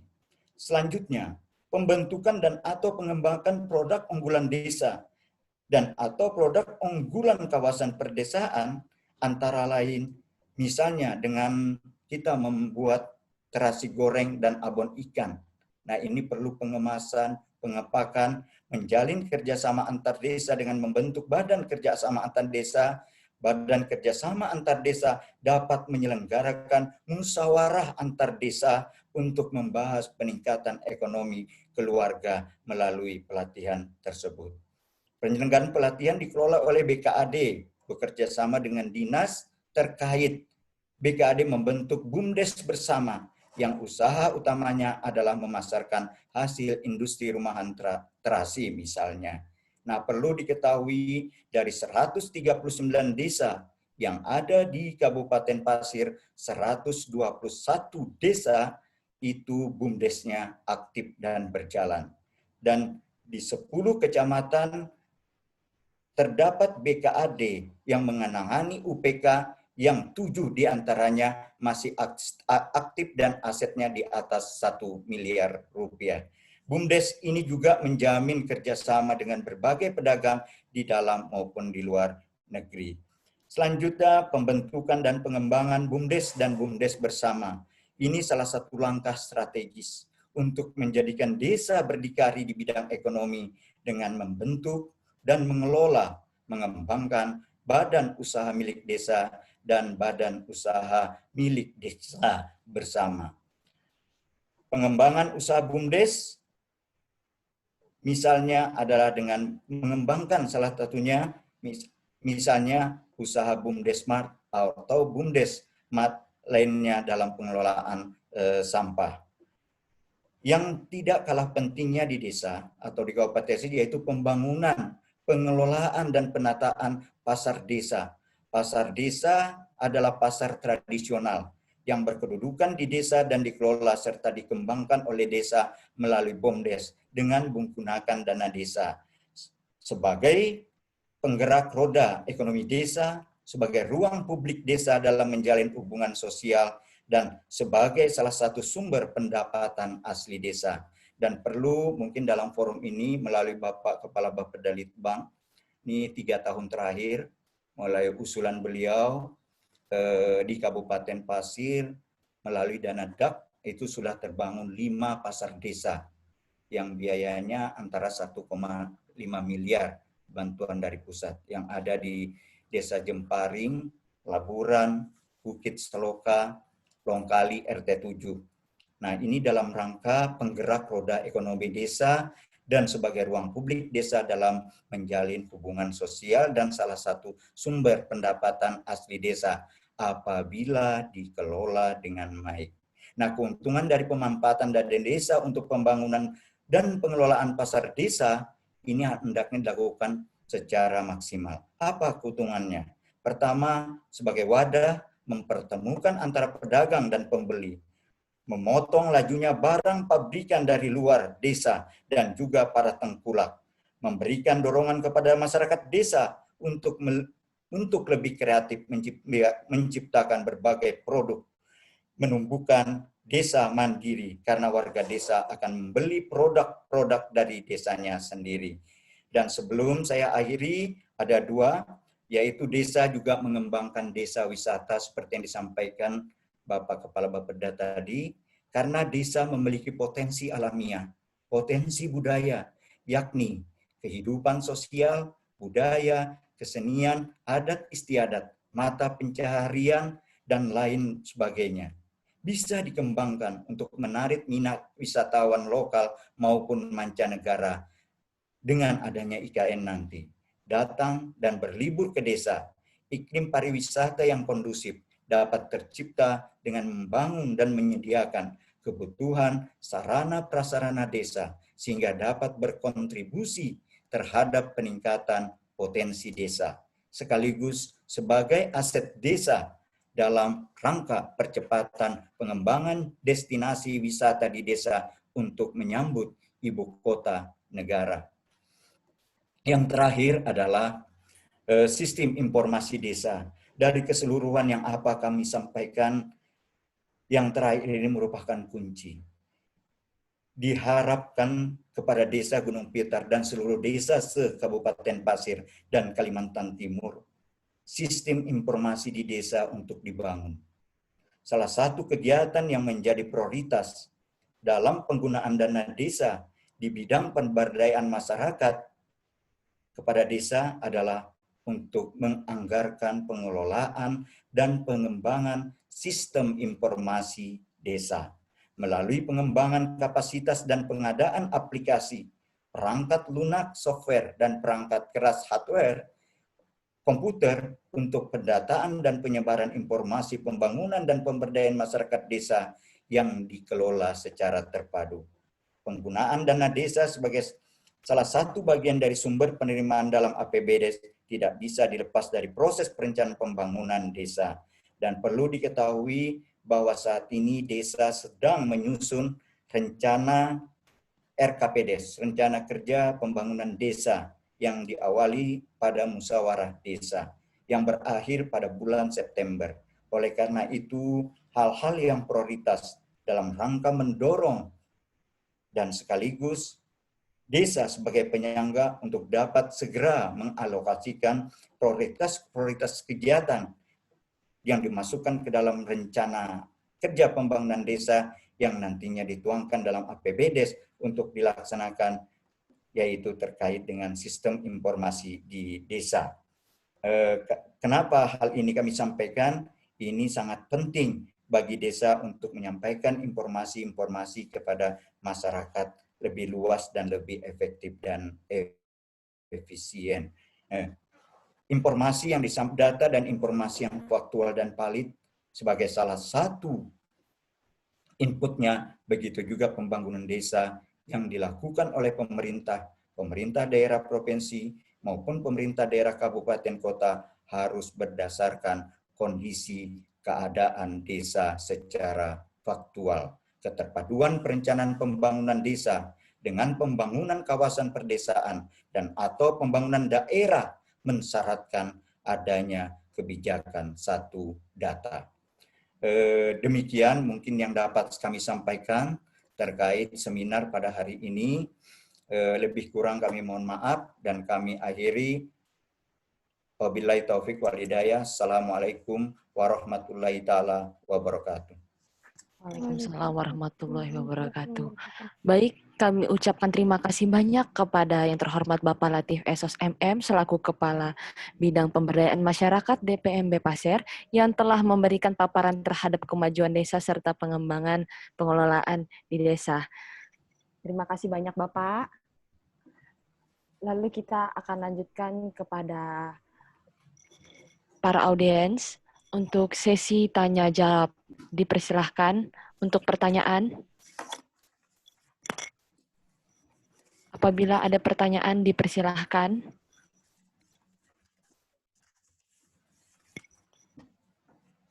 Assalamualaikum warahmatullahi wabarakatuh. Maaf, suara saya kedengaran sebelumnya. Waalaikumsalam warahmatullahi wabarakatuh. Silahkan memperkenalkan nama. Oke, perkenalkan nama saya Jefriansa. Saya salah seorang mahasiswa juga. Dan juga saya berasal dari desa ya. Desa yang pernah disebutkan Bapak Bapeda tadi di Kepala Telake. Sebelum saya menyampaikan pertanyaan saya ingin memberikan sedikit prolog pertanyaan saya, yaitu tentang pemindahan ibu kota ke Kabupaten Pasir, ke Penajam Pasir Utara, yang tentunya dampaknya sampai ke tempat kita, Kabupaten Pasir. Pertanyaan saya ya, permasalahan sebelum pertanyaan ini ialah bahwa kita mengetahui bersama tentang pemindahan ibu kota ini bukan hanya sekedar memindahkan infrastruktur dan sistem pemerintahnya saja. Ada sekitar 1,5 juta yang pernah disebutkan oleh Bapak tadi yang akan pindah ke tempat kita. Yang menjadi permasalahan menurut saya jarang disoroti, lain dari kesiapan-kesiapan lainnya, yaitu kesiapan ketahanan budaya. Kita bukan hanya berbicara soal kesiapan ketahanan pangan dan lain sebagainya. Pasir itu memiliki budaya, dan kita ketahui Pasir itu bukan sebagai mayoritas di tempatnya sendiri. Itu permasalahan pertama. Menurut saya kenapa hal ini perlu dibicarakan dan sangat penting untuk dibincangkan bahwa ketika nanti ibu kota benar-benar pindah ke tempat kita, akan ada budaya-budaya baru yang masuk ke tempat kita. Dan yang saya takutkan, kebudayaan yang ada di tempat kita itu secara pelan-pelan terkikis atau tersingkir ke pinggiran. Itu menjadi permasalahan. Maka untuk itu pertanyaan saya bagi ketiga narasumber sekaligus, kesiapan apa yang dilakukan oleh pihak-pihak terkait sebagai pemimpin di daerah kita untuk menghadapi atau memfilter kebudayaan-kebudayaan yang baru yang akan masuk ke tempat kita, sehingga budaya kita itu tidak pelan-pelan tersingkir, pelan-pelan kehilangan identitas. Pelan-pelan kita sebagai orang Pasir malu berbicara bahasa Pasir di tempat kita sendiri, karena udah ibu kota, metropolitan misalnya begitu, dan lain sebagainya. Sehingga filter semacam apa, ataupun ketahanan semacam apa yang dilakukan oleh pihak-pihak yang terkait untuk tetap eksisnya budaya kita di tempat kita dengan masuknya sentuhan modern, ibu kota baru ke tempat kita. Akan tetapi yang kita tonjolkan adalah budaya Pasir yang modern, tetapi juga tidak menghilangkan budaya-budaya yang sebelumnya yang kita anggap baik dan benar, diukur dari berbagai aspek ataupun hukum lainnya. Mungkin itu pertanyaan saya. Mungkin sekian. Baik, terima kasih kepada Mas Jefriansyah yang telah memaparkan pertanyaannya mengenai pertahanan kebudayaan di Kabupaten Pasir yang akan menjadi ibu kota. Dipersilahkan kepada pemateri kami yang terhormat untuk memberikan jawaban. Waktu yang diberikan 5 menit. Terima kasih. Baik, saya mulai ya. Baik, Dek Jeffrey ya, pertanyaannya terkait dengan ketahanan budaya. Tadi juga sebenarnya ada saya singgung sedikit tentang bagaimana kita perlu berdampingan hidup dengan masyarakat nanti yang menghuni ibu kota.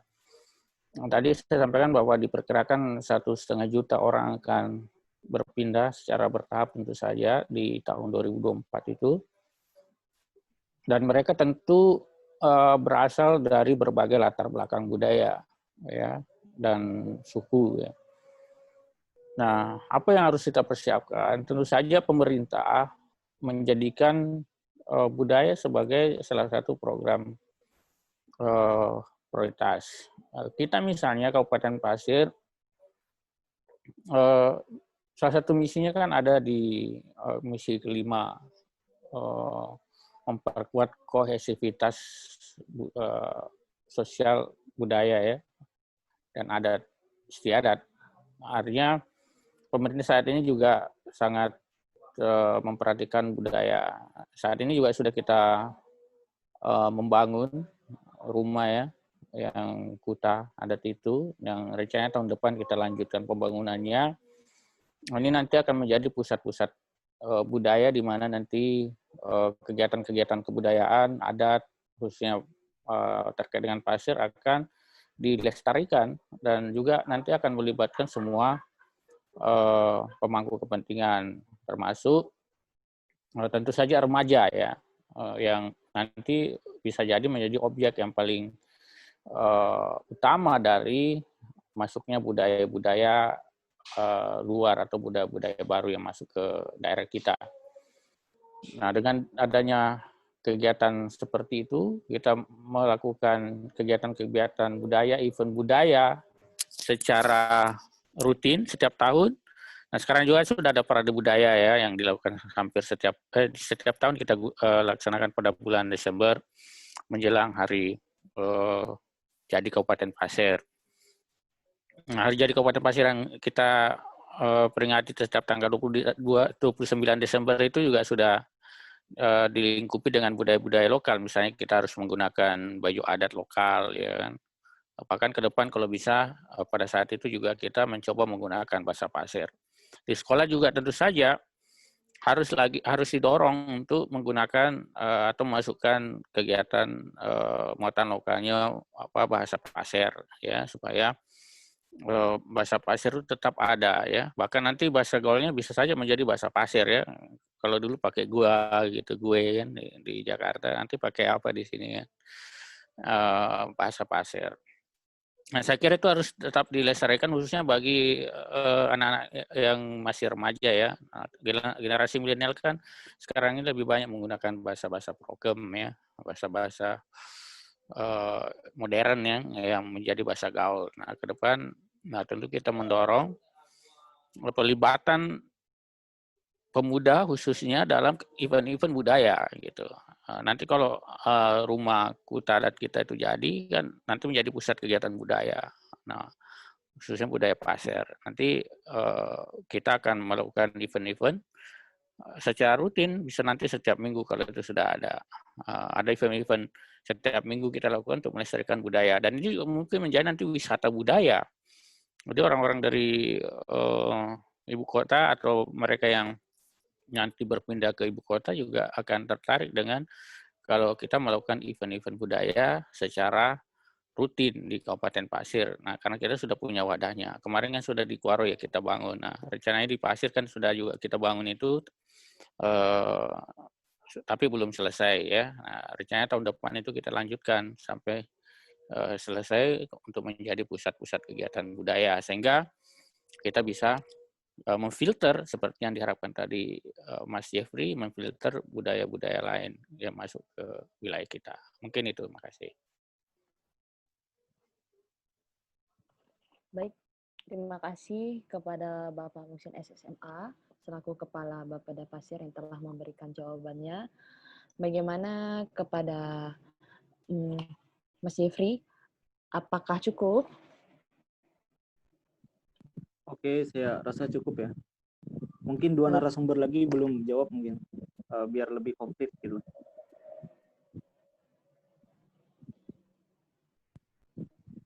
Baik, terima kasih. Dipersilahkan kepada yang terhormat Bapak Masyuri Ambari selaku Kepala Desa Gunung Putar, atau Bapak Latif Esos MM selaku Kepala Pemberdayaan Masyarakat Kabupaten Pasir untuk memberikan jawaban secara singkat. Terima kasih. Terima kasih kesempatan. Saya hanya menambahkan apa yang disampaikan oleh Bapak Dalikbang terkait dengan pengembangan budaya dan kesiapan apa yang dilakukan oleh para putra-putri kita di Kabupaten Pasir. Ini tidak lepas daripada ditingkatkan kualitas sumber daya manusia. Kualitas sumber daya manusia ini terkait dari sisi kemampuan dia secara intelektual, emosional, dan sosial serta religi. Nah, dari 4 sisi tadi ini insya Allah pertama dia akan menangkal, mampu untuk melawan terhadap budaya-budaya negatif yang nantinya akan masuk ke daerah kita.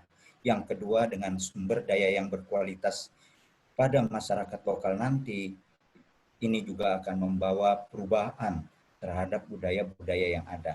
Yang ketiga, dengan kualitas sumber daya tadi, mungkin beberapa penduduk lokal bersekolah pada pendidikan seni dan sebagainya untuk dapat mengembangkan seni budaya lokal yang ada.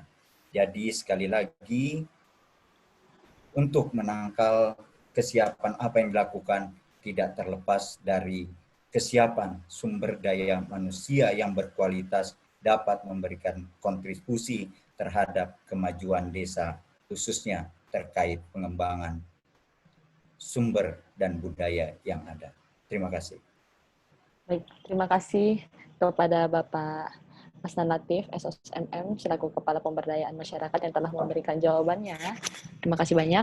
Silahkan kepada Bapak Masyuri Ambari selaku Kepala Desa Gunung Putar untuk memberikan patah atau dua kata untuk jawaban. Terima kasih atas waktu yang diberikan. Untuk Jepriansah nih ya, saya sepaham dan sangat setuju, artinya dengan nanti keberadaan IKN ini jangan sampai budaya asli yang ada di daerah kita ini, khususnya budaya Pasir ini akan tergerus atau terkikis. Nah, ini kembali kepada kita masyarakat Pasir sebenarnya. Kalau kita komitmen untuk menjaga, insya Allah itu akan tetap lestari budaya itu. Karena kita itu dikenal, atau suku bangsa itu kenal, pertama dari segi budayanya, itu bisa dikenal. Kemudian dari segi bahasanya. Ya. Jadi kalau kita punya budaya, punya bahasa, berarti kita punya karakter tersendiri, yang berbeda mungkin dengan yang lain. Ya. Nah ini tentu kita tunjukkan kepada nanti masyarakat yang masuk ke daerah kita, bahwa kita punya budaya, punya karakter, punya bahasa, yang punya ciri khas tersendiri. Ya, kalau bisa, seperti disampaikan tadi oleh Ketua Bapeda, bahasa gaulnya bahasa Pasir nantinya. Nah, ini saya sangat sepaham. Ya, memang budaya, ya, kemudian adat istiadat ini selalu melekat pada suku bangsa, ya, di mana wilayah tempat dia berdiam. Nah, tapi kembali, karena memang sebenarnya bukan nanti kita menunggu IKN ini jadi terus ada budaya baru masuk. Sekarang pun sudah ada budaya baru yang masuk ke daerah kita, banyak sekali. Terlebih-lebih dengan medsos ini, transfer budaya dari luar itu sangat luar biasa. Nah, jadi komitmen para generasi-generasi kita yang akan datang untuk bisa menjaga, seperti disampaikan tadi, jangan malu berbahasa daerah, ya. Nah, kalau kita malu berbahasa daerah, ya kita akan hilangkan nanti lambat laun bahasa. Saat ini para orang-orang tua harus bisa rutin dan mau mengajarkan anak-anaknya untuk berbahasa daerah dan mengenalkan budaya-budaya yang ada di daerahnya, sehingga budaya itu akan tetap terus terjaga dan terlestari, ya, lestari ya.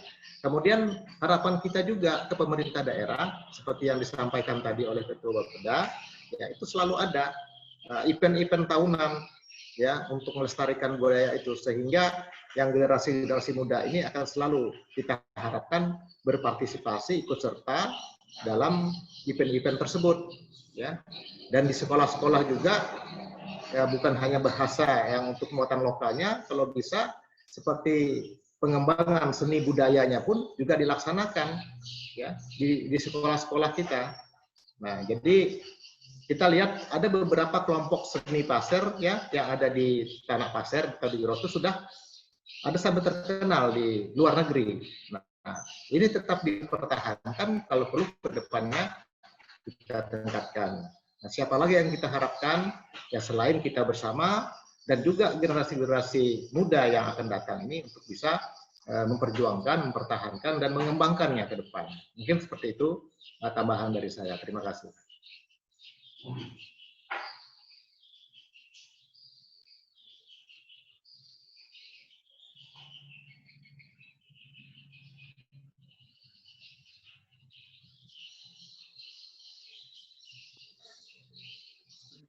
Mic-nya dibuka dulu, moderator. Terima kasih kepada Bapak Masyuri Ambari selaku Kepala Desa Gunung Putar yang telah memberikan jawabannya secara singkat. Terima kasih Bapak. Untuk para audiens yang lain, silahkan jika ada pertanyaan.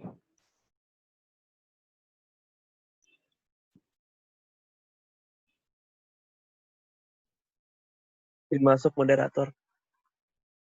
Ya, jika...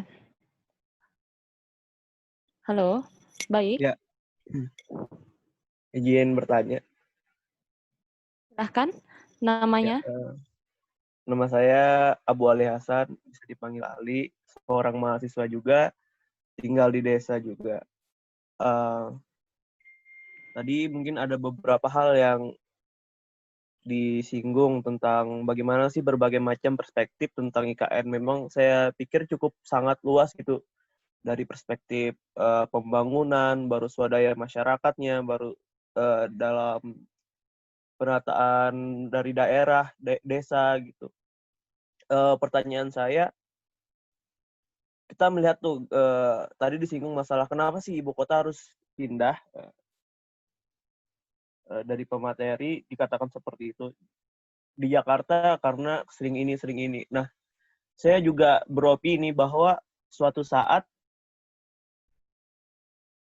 PPU maupun daerah penyangga seperti Kabupaten Pasir pun akan sama penyakitnya gitu, akan sama juga, akan terjadi hal yang sama gitu. Nah, karena perspektifnya seperti itu, bagaimana sih upaya Bapak atau kami juga para pemuda untuk mengatasi hal itu gitu? Nah, dan apa sih program dari Bapak atau Bapak sekarang yang berada di bagian pemberdayaan masyarakat, di bagian perencanaan pembangunan daerah, untuk membangun seperti itu. Nah, dan berikan saran juga bagi kami yang masih muda-muda ini, juga ikut membangun seperti itu. Bagaimana sih program apa aja sih yang bisa kami ikutkan? Karena saya lihat sendiri, untuk Kabupaten Pasir itu sangat, entah informasinya kah yang tidak sampai kepada kami yang di bawah, atau memang tidak ada programnya seperti itu. Nah, kami pengen tahu tuh, bagaimana sih pergerakan kita untuk mencapai nih kata ibu kota negara yang mungkin sekitar berapa dalam waktu dekat bakalan cepat pindah gitu, bakalan cepat juga pembangunannya terjadi gitu. Mungkin itu. Terima kasih moderator. Baik.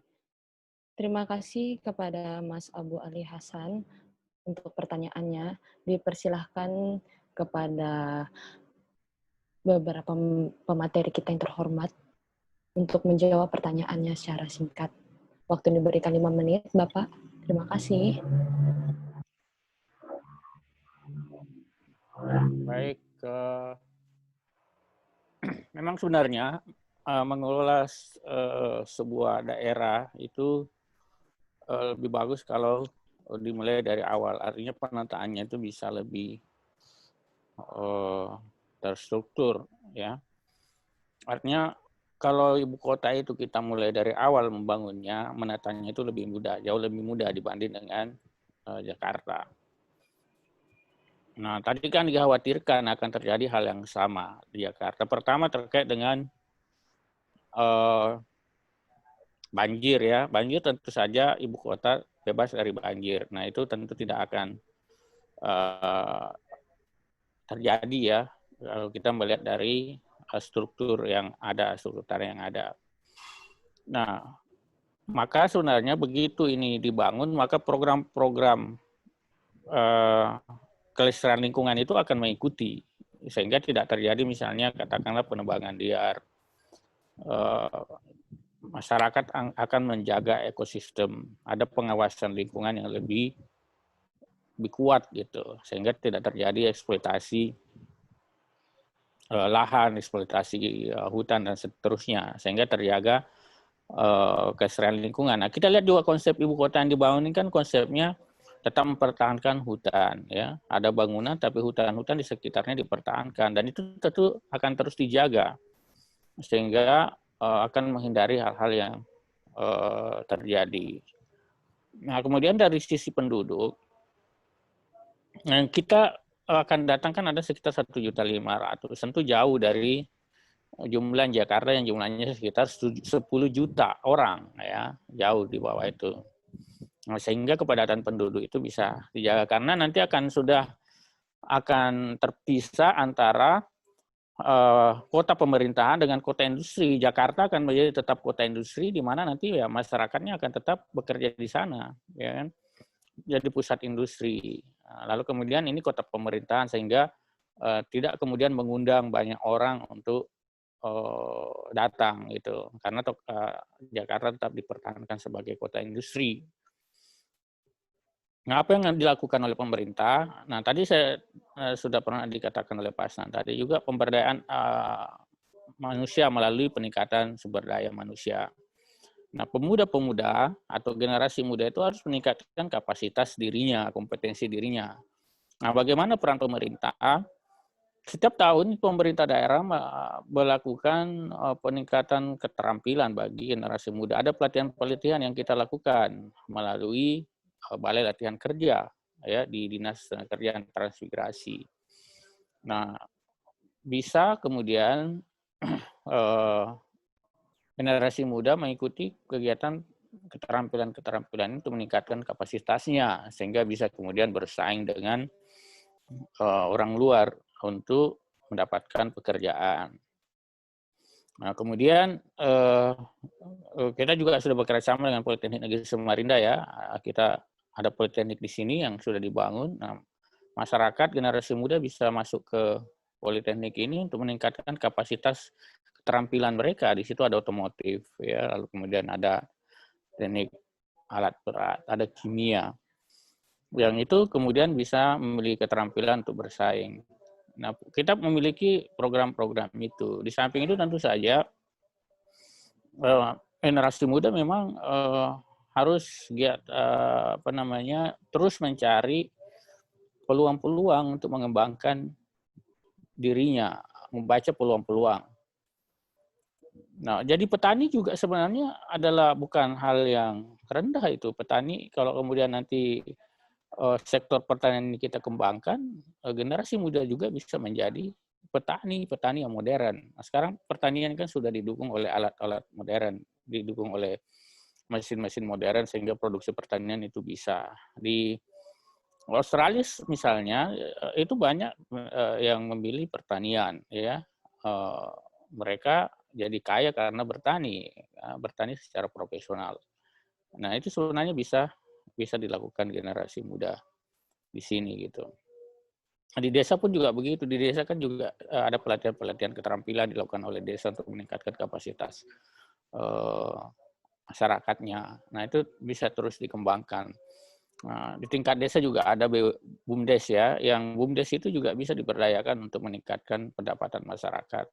Bisa juga sebenarnya sambil melatih kemampuan masyarakat untuk mengelola sebuah ekonomi yang semuanya kan ketika ibu kota ini betul-betul sudah pindah ke sini.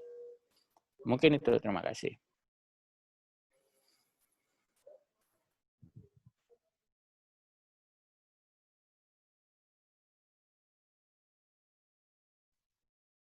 Itu ya, Mas Ali. Oke, dilanjut moderator. Mic-nya moderator. Mohon maaf. Ya, terima kasih kepada Bapak Muhsin SSMA selaku Kepala Bapeda Pasir yang telah memberikan jawabannya. Bagaimana kepada Mas Abu Hali? Apakah jawabannya yang diberikan sudah cukup ya? Ya, cukup, Mbak. Ya luar biasa sekali. Mudahan pengembangan IKM itu sesuai dengan konsepnya gitu. Tidak ada unsur kayak kepentingan mungkin dijadikan hal yang lain atau disalahgunakan. Terima kasih. Baik, terima kasih. Untuk para audiens, dipersilakan untuk pertanyaan terakhir. Apakah ada?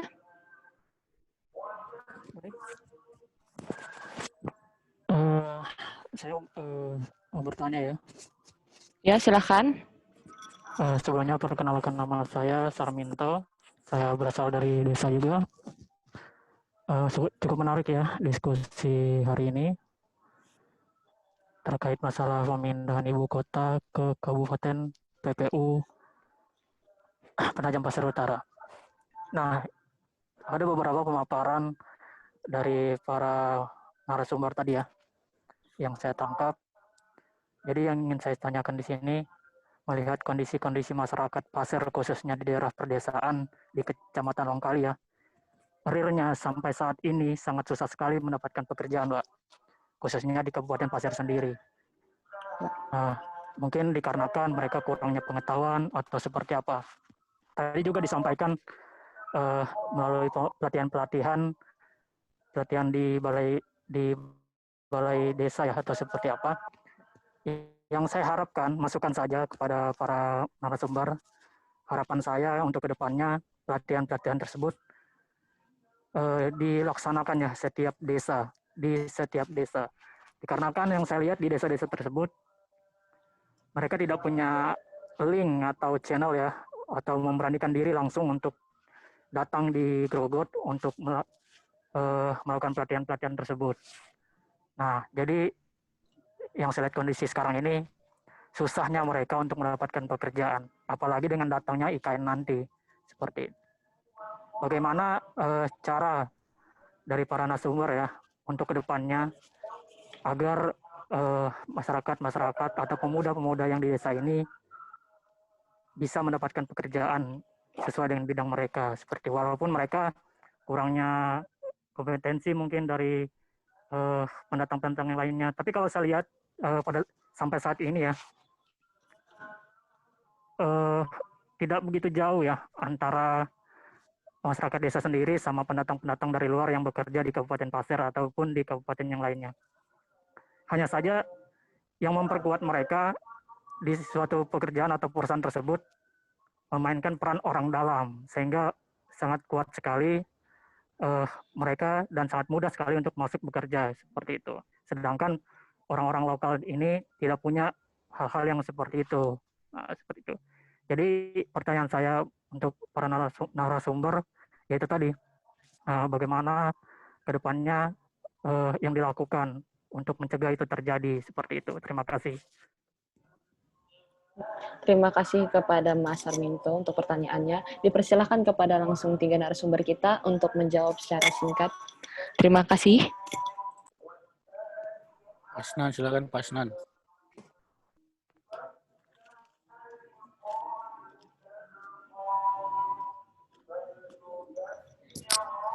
Pasnan, silakan dijawab Pasnan.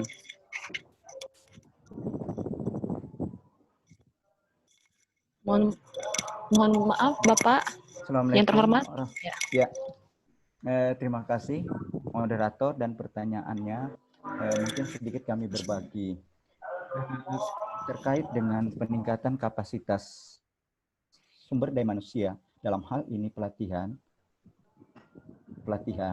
ini sekarang di desa kita saya berbicara tentang kewenangan lokal berskala desa. Di desa saat ini sedang menyusun RKPDes. rencana kerja pemerintahan desa. Salah satu di desa itu harus peningkatan kapasitas SDM di desa. Nah, desa melalui musyawarahnya bisa menyampaikan kapasitas apa yang dibutuhkan di desa. Mungkin baik bagi kaum pemuda, kaum perempuan, atau orang yang putus kerja bisa diakomodir di desa melalui dana APBDes. APBDes boleh dibebankan melalui dana desa. Ini kami mohon kepada masyarakat untuk disampaikan, karena ini mekanismenya seperti itu, untuk peningkatan kapasitas.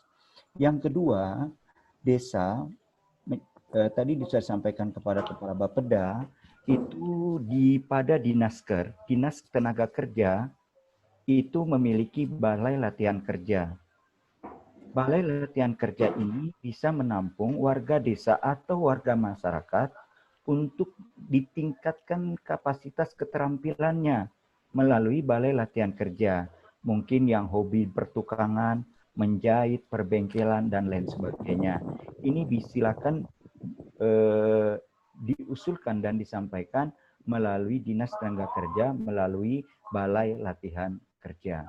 Dan yang ketiga, beberapa dinas juga menyelenggarakan peningkatan kapasitas masyarakat ini dalam rangka kegiatan-kegiatan yang bersifat ekonomis produktif. Contohnya yang ada di Dinas Perdagangan dan Koperasi. Ada Pak John. Di situ bagaimana masyarakat diadakan pelatihan terhadap anyam rotan. Itu setiap tahun melalui Bapeda, kita itu anggarkan untuk ditingkatkan kapasitas mereka ini. Anyam rotan dan lain sebagainya. Di bidang pemuda dan lain sebagainya. Oleh karena itu, ada beberapa desa beberapa dinas tadi yang saya katakan, yang saya sebutkan dua, Disnaker dan Dinas Perdagangan dan Koperasi. Dan yang tidak kalah pentingnya kami mohon kepada desa dalam proses penyusunan RKPDes-nya untuk dapat memprioritaskan peningkatan kapasitas masyarakat terkait dengan pelatihan-pelatihan di desa yang dibutuhkan. Karena bagaimanapun kualitas sumber daya manusia yang terampil ini, yang berdaya saing, yang akan dibutuhkan ke depan menjelang IKN. Kedua, Mas, saya sekali berpesan terhadap pribadi saya, kita sebagai generasi muda berpikir optimis. Karena masyarakat sekarang ini transparansi dalam rekrutmen tenaga kerja itu cukup terbuka. Bagi masyarakat desa, masyarakat kota, anak pejabat, anak desa, dan lain sebagainya.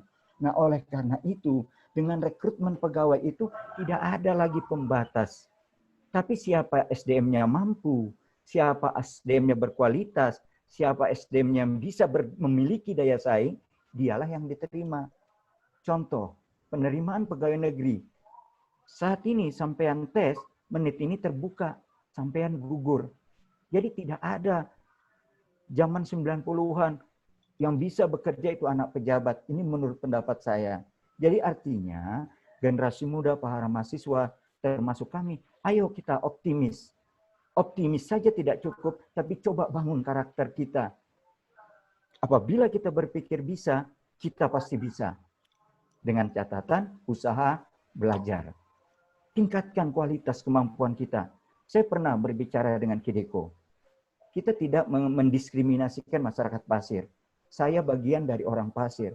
Tapi Kideko itu merupakan perusahaan. Perusahaan itu profit oriented. Dia bekerja untuk menghasilkan, walaupun ada dampak kepada masyarakat melalui CSR-nya. Tapi yang dibutuhkan orang yang berkualitas, orang yang mampu, orang yang mempunyai niat kerja.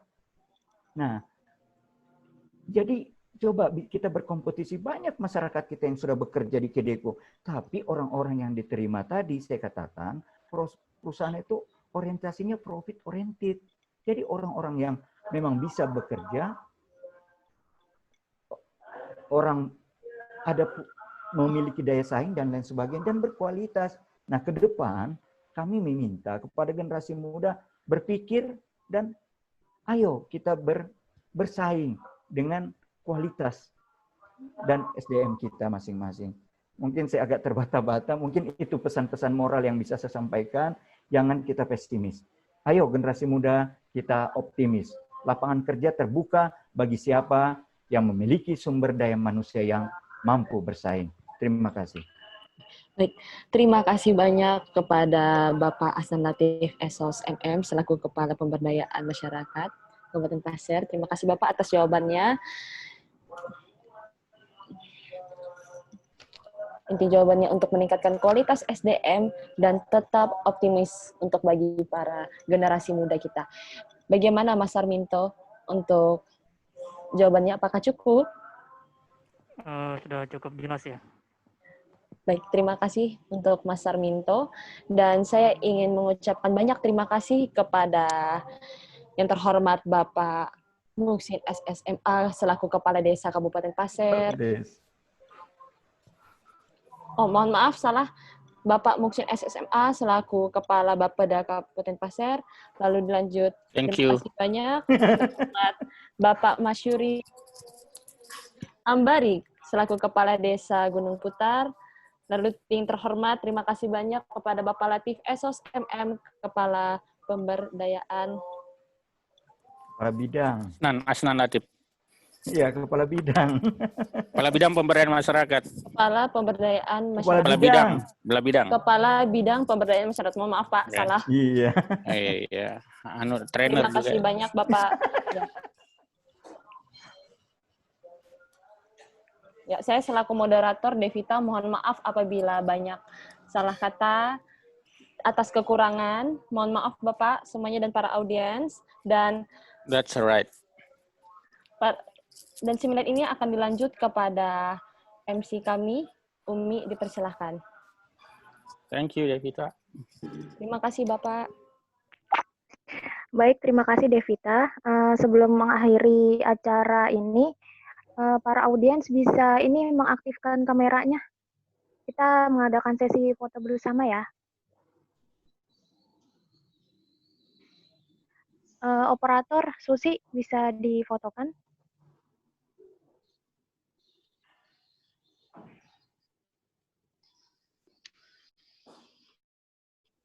Susi, bisa? Bentar ya. MC, pastikan dulu semua kameranya audiens terbuka.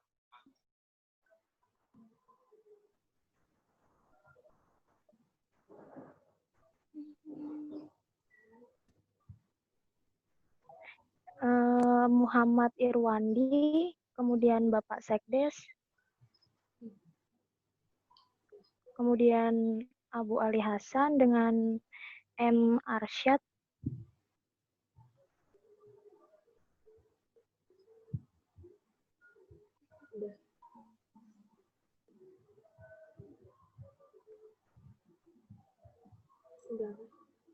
Udah semua. Udah semua ya? Baik, saya hitung ya. 1, 2, 3.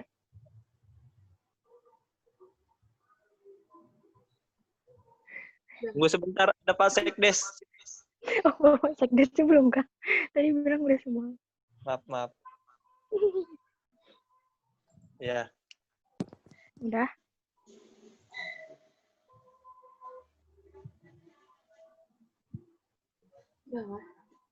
Sudah, Sudah ada yang Sudah, dihitung. Ya, aku hitung ya. 1, 2, 3. Susi, udah? Oke. Sebelumnya saya ucapkan terima kasih atas kehadiran dan partisipasinya kepada Bapak Muhsin SSMA selaku Kepala Badan Perencanaan Pembangunan Daerah Kabupaten Pasir, kemudian Bapak Mansuri Ambari selaku Kepala Desa Gunung Putar, kemudian Bapak Asnan Latif SOS MM selaku Kepala Bidang Pemberdayaan Masyarakat DPMD Kabupaten Pasir, serta Bapak Sapudin selaku Sekretaris Daerah.